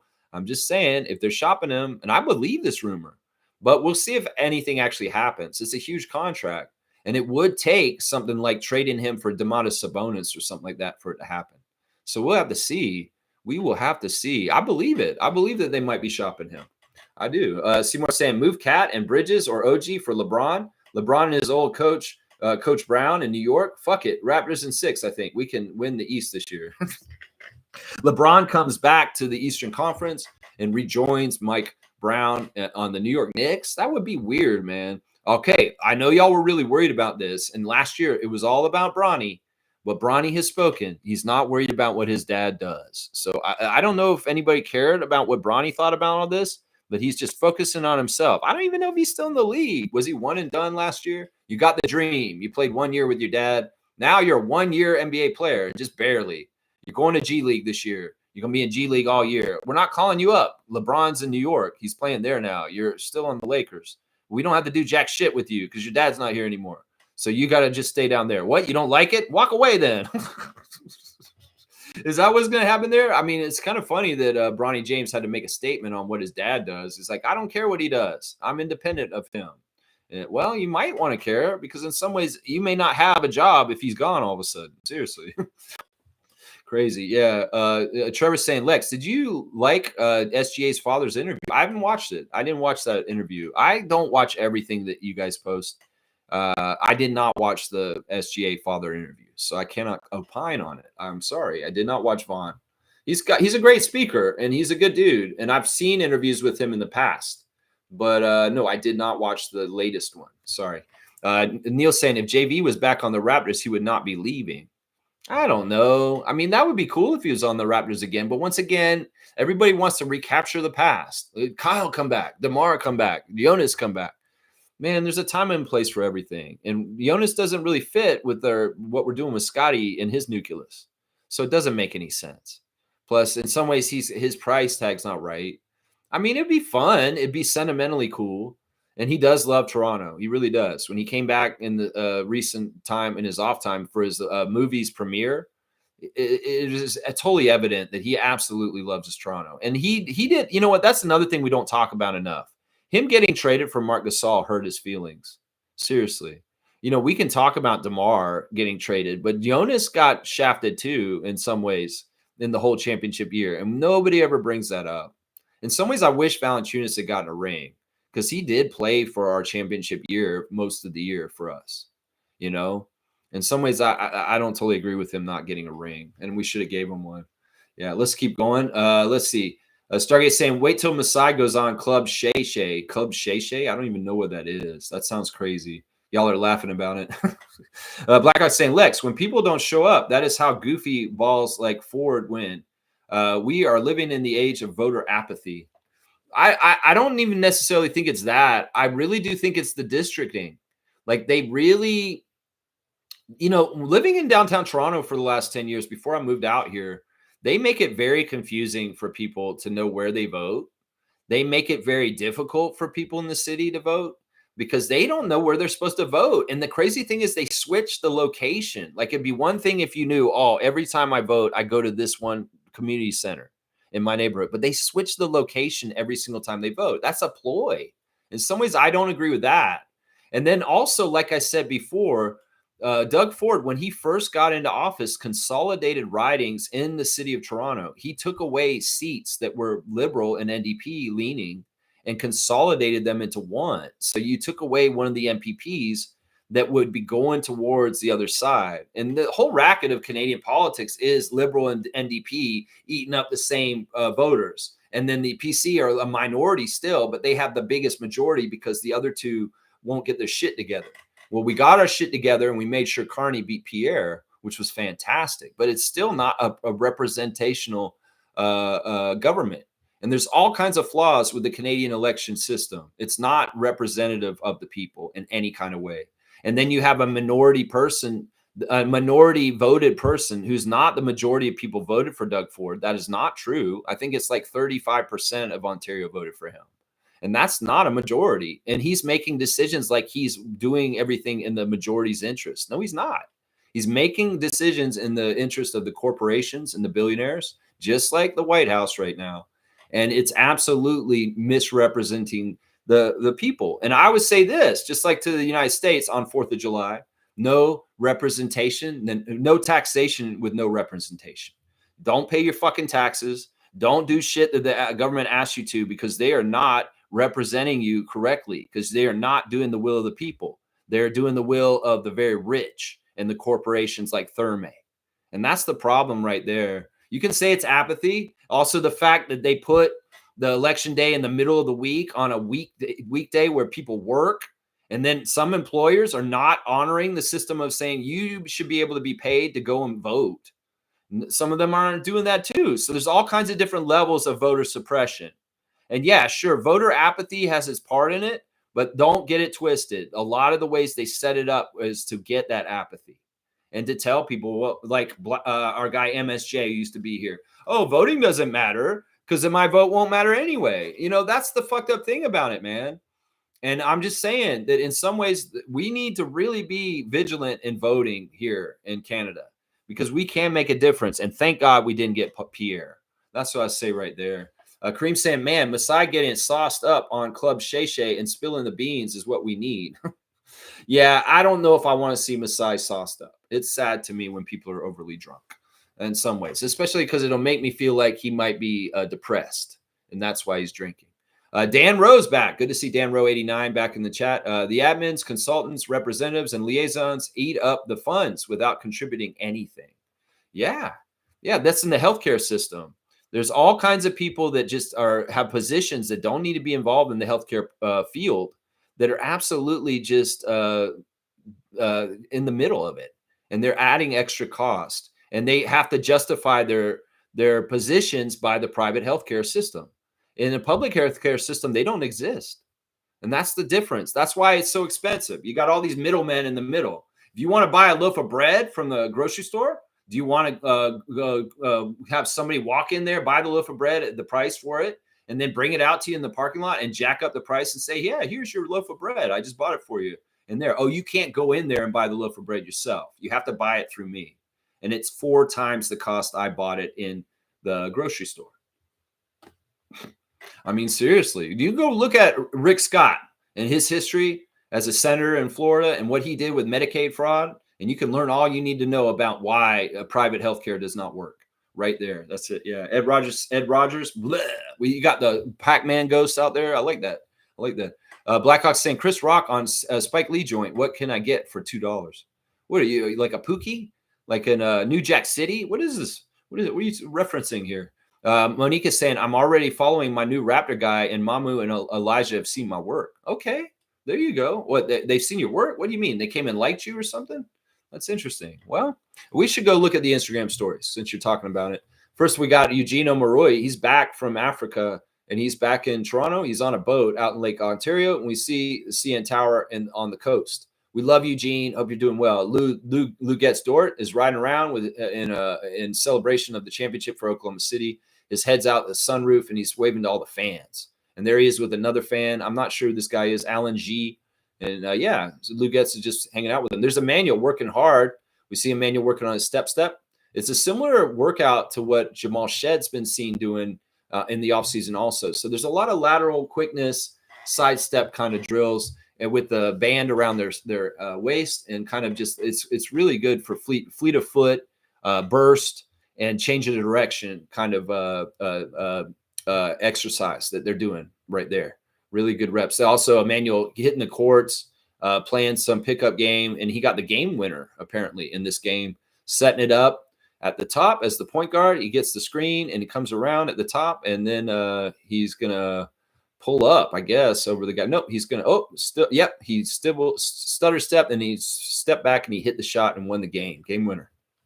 Boom goes the dynamite. Love to see that from Emmanuel. Lots of good highlight clips of him in a pickup game. Looks like it's pretty good competition too. NBA size guys he's playing against. Also, Emmanuel at 10:48 last night was getting treatment and a massage on his legs, and that's an interesting picture there. Let's see. Who do we want to go to next? Savannah Hamilton's posting something. This lady's asking, is the W expanding too fast? This is something that the WNBA did early on. They expanded really fast, and it backfired. They lost a lot of teams that they expanded too quickly. And it may have been that it's partly that they had big ideas of growing quickly, but they didn't really have the revenue or the following to really support it. And that the teams that were in Detroit and Cleveland and Portland and San Antonio, all kinds of different teams, they folded like within a period from the 2000s. And I would say this. I feel like the WNBA is okay with this fast expansion at this point because they really want to get on top of the Caitlin Clark phenomena and that they are making money and the revenue's coming in. So it'll be different than last time. Last time, maybe they expanded too quickly, but they really didn't have the following at that time in the right way. But I think they do this time. And I think that the expansion that they announced this week is absolutely going to be successful and that these teams will do better this time.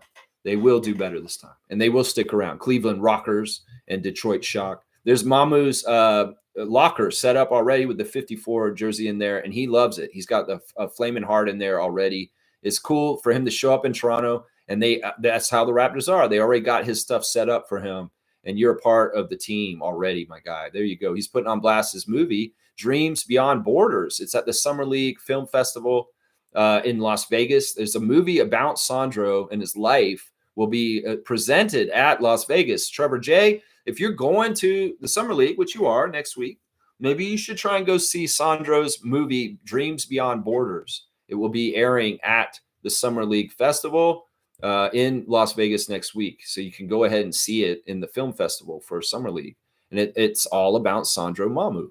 So that's pretty cool. He's also put on blast, welcome to Mercedes Brooks, who's an agent advisor for FIBA and WNBA and the Dame Thod Sports Agency.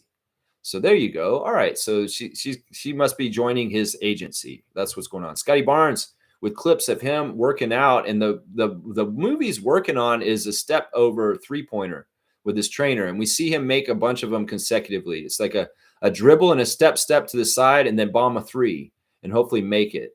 Yeah, we'll have to see that move in effect in the game this year. But Scotty's looking good with his form, and his shot's looking real nice right now. So, Scotty, keep going. Slim Duck still got Love Island on blast like crazy.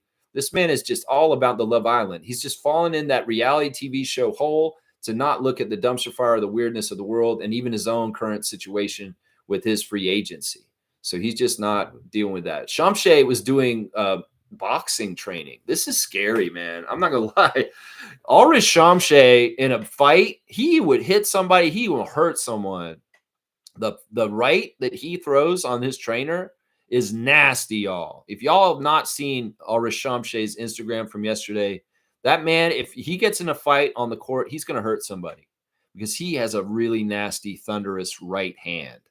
I'm telling you right now. Holy crap, the way he swings that is not nice. If you're getting it, you're getting it bad, man. Oh, man, you're getting it bad.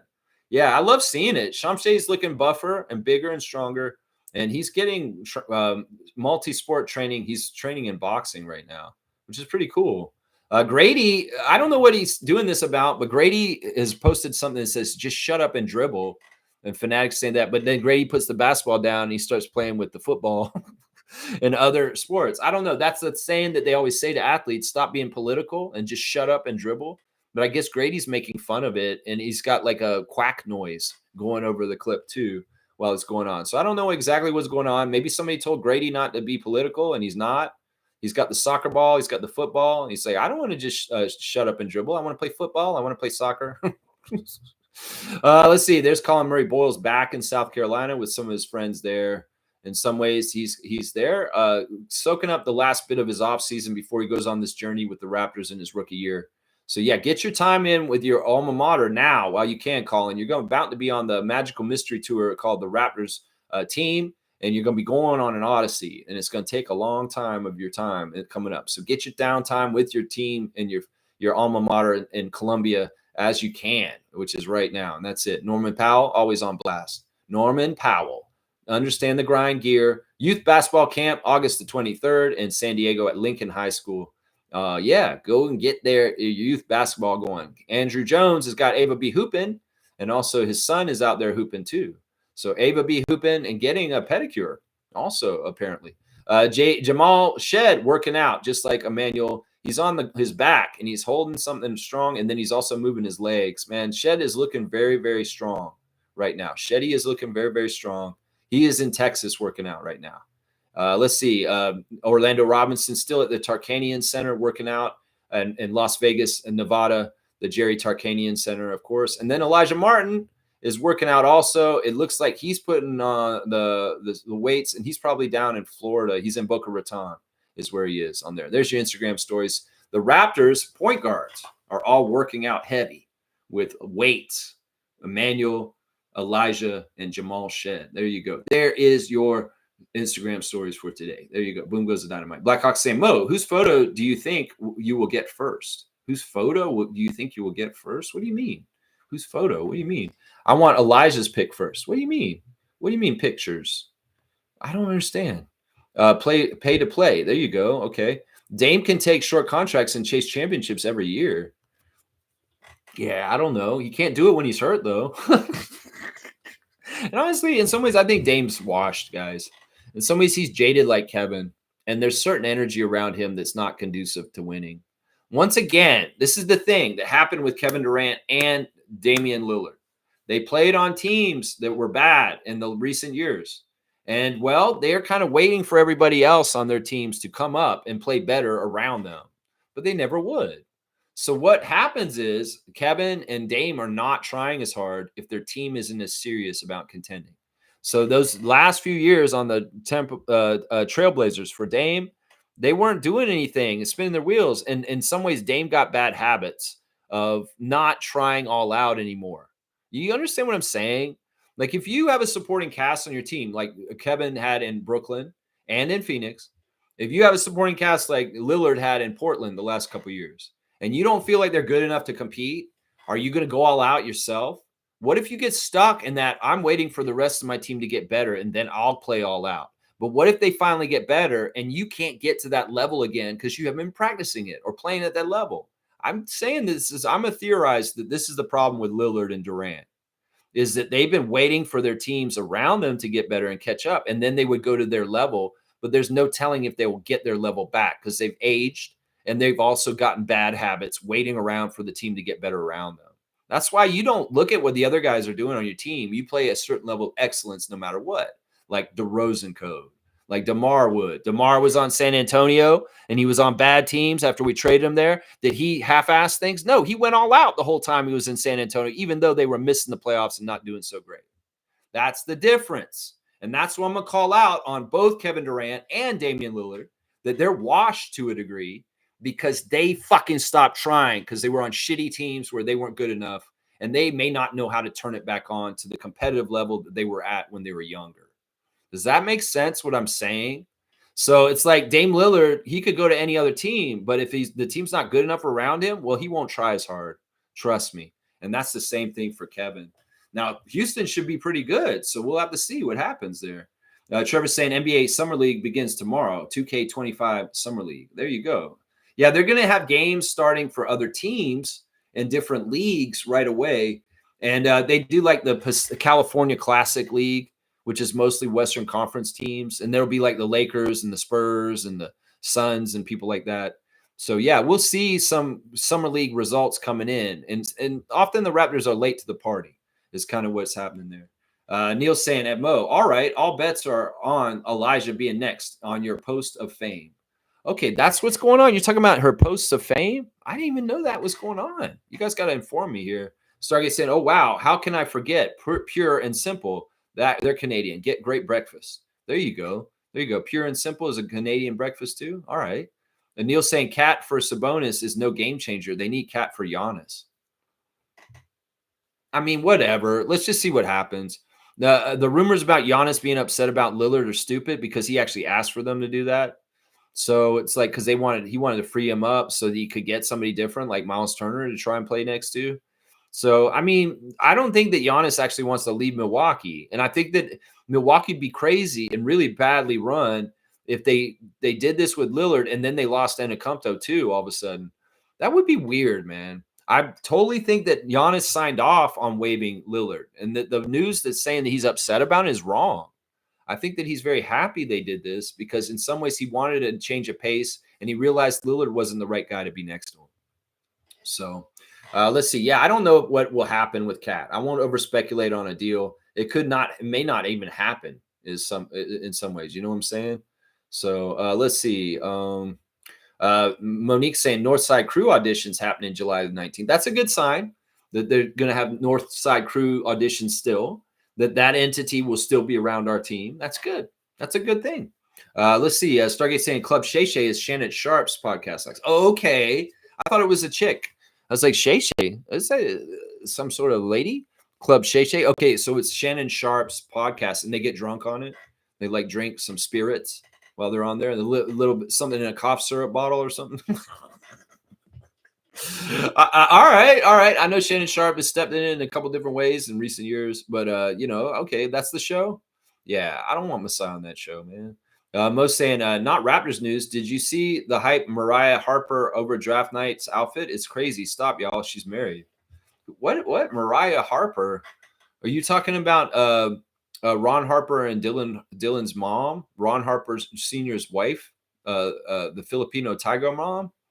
Okay, yeah, I'm not even speculating on this. Everybody's going crazy about Ron Harper Jr.'s mom. Go ahead. You can be thirsty. You're thirst mongers. You go be thirsty. I mean, I like that San Antonio's embracing her. The fan nation has discovered her, and she's getting put on blast on the fan page that I follow for the Spurs this morning. They've had some interviews with her, and they're really impressed with her. Because like I said, we found this out when we were studying Ron Harper Jr. as a two-way for the Raptors a couple of years ago, that Ron Harper Sr. was too busy coaching with Phil Jackson and doing things in his career that he wasn't home when the Harper brothers were growing up, and that the mother was the one who actually trained them in basketball. That Ron Harper Sr. may have been seeing things and talking and inspirational, but the really day-to-day person that trained Dylan and Ron Jr. was the mother. She's the one who actually trained them, and they give her all the credit. Kaloy saying, good morning, Lex and Raptor Freak family. I have a new favorite band, Bob Vyland, the group, that said death to the IDF. Check them out. They're pretty good. That's great. That's fantastic. Yeah, I've got a thing I'm going to do today. I'm going to chop down some trees today, buckthorn trees, because buckthorn's a problem still. I'm getting rid of it in most of my yard, and I'm going to name each tree that I cut down today. And one of them is going to be Netanyahu. One of them is going to be Putin. One of them is going to be Trump. Yeah, I'm going to cut down a bunch of trees today and the names of those people. Cut their lives down. That's just going to be my little stress relief and a little bit of feeling good. So, yeah, I'm going to cut down a Netanyahu today. That's right. I'm going to cut it down. That's right. Let's go. All right, let's see. Stargate saying at Blackhawk. No, that's the point. We don't want the Knicks to do a game-changing move. Leave Giannis right where he is. I mean, we do, because they screwed up their team. Like, they had their team right with OG and Hartenstein. That was the best version of the Knicks, but they lost Hartenstein. And then they went and got Mikal Bridges, which was a mistake. And even the Cat move in some ways is going to end up being a mistake in the end. Watch. So, yeah, whatever. Let them do moves. Let them shuffle over and over again. Giannis goes there. It's not going to work.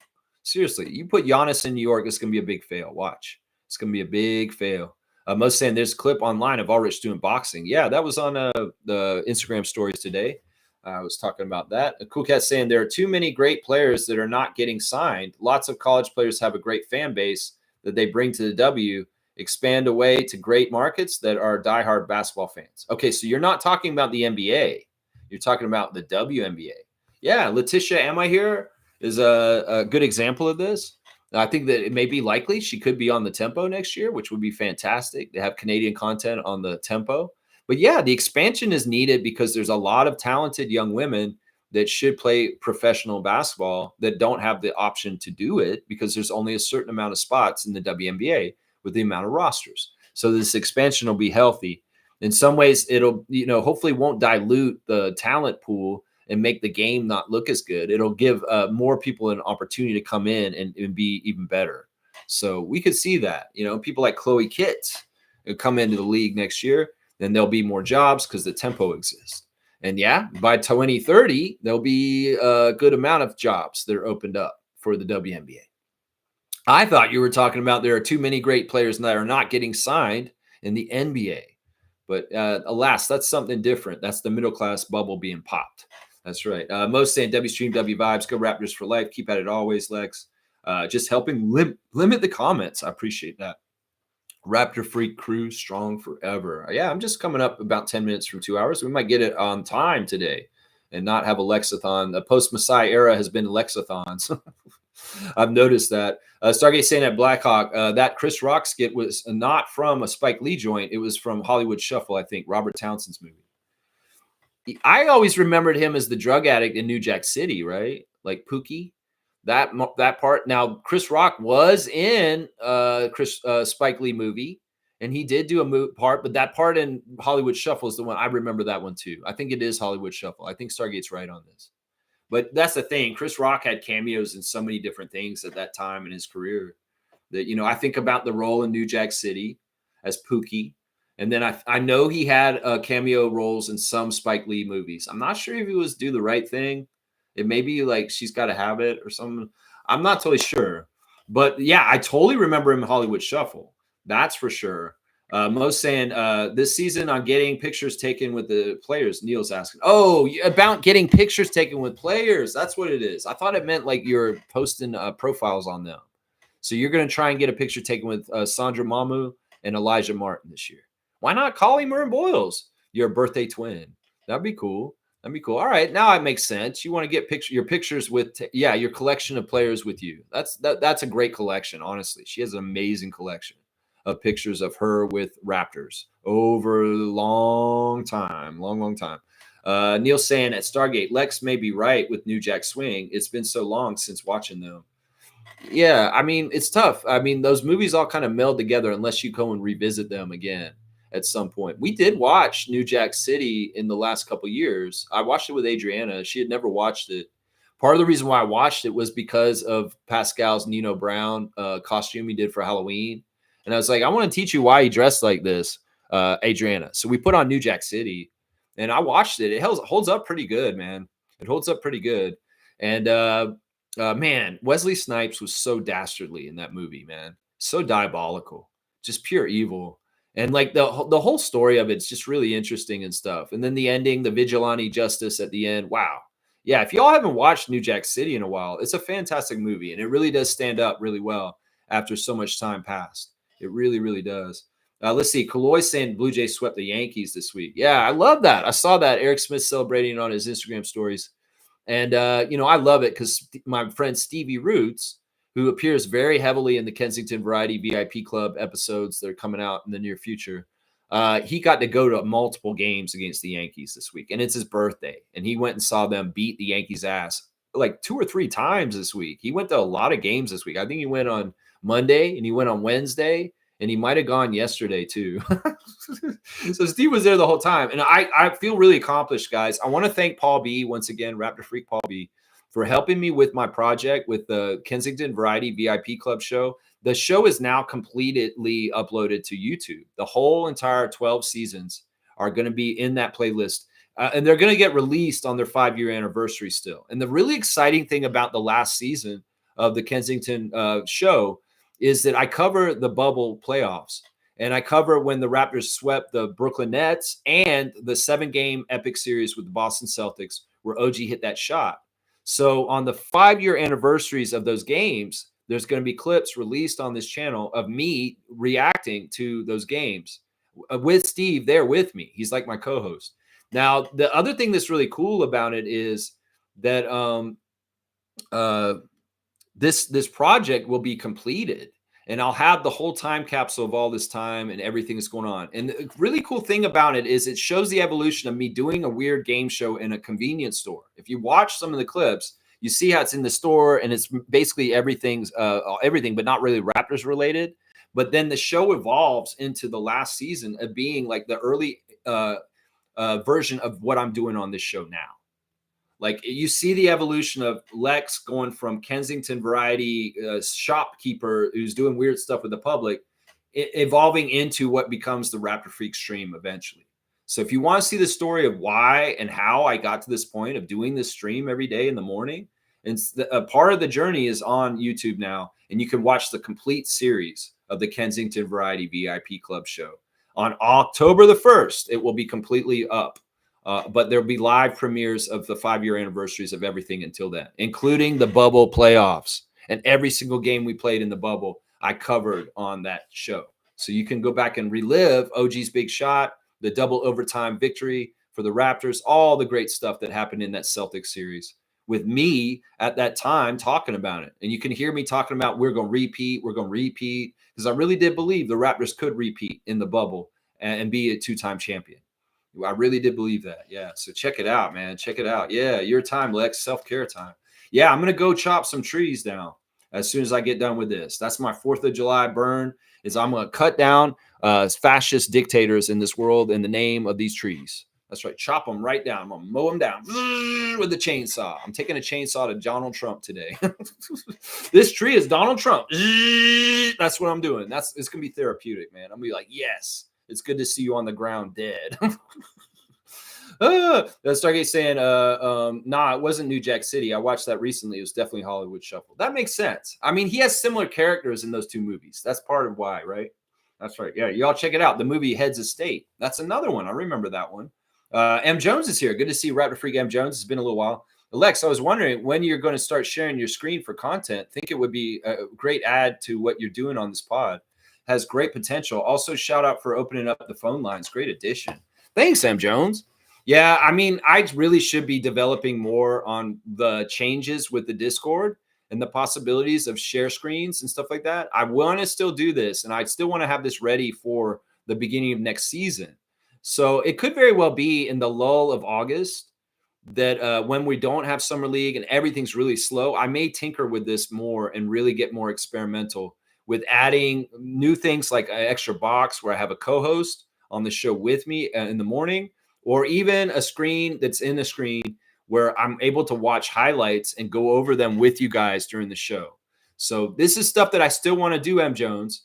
The phone lines is a good endeavor in the first start, but we have more stuff we're definitely going to do. And this, what you're saying is stuff that I'm still want to do. It's just I've been busy with summer and just doing stuff, and I haven't really tinkered with it as much as I should, but I'm going to soon. I will definitely do that, man. He's saying keep standing up for the machine against the machine. Raps fans, let's go Raps. There you go. M. Jones, good to see you back. I love it when people check in with us every once in a while. I know everybody's watching, but may not be in the chat every day. And in some ways, I love when they come and check in. M. Jones, you got your first dunk of 2025. There you go. I love it, man. You're on the list too. Let's see. Chloe's saying, I have an auntie back home who does voodoo. I sent her a Smelly Pelly and Eddie Boy Rogers pictures so she can hex her. There you go. There you go. We all got to do our part. Seriously. We all got to do our part right there. And my part is being a loudmouth every morning at 9:30 a.m. and not letting this die.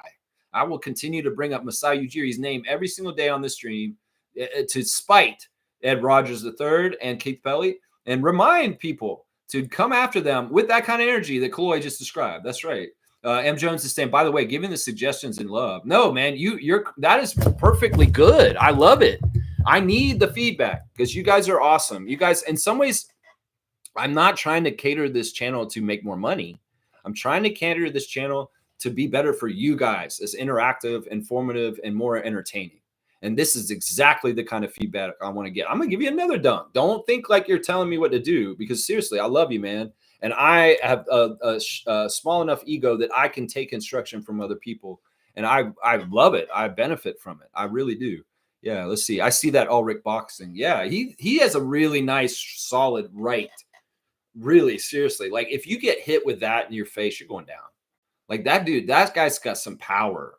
Because you got to remember, he's almost 7 foot tall. And that arm looks really solid. And it's just like, wow.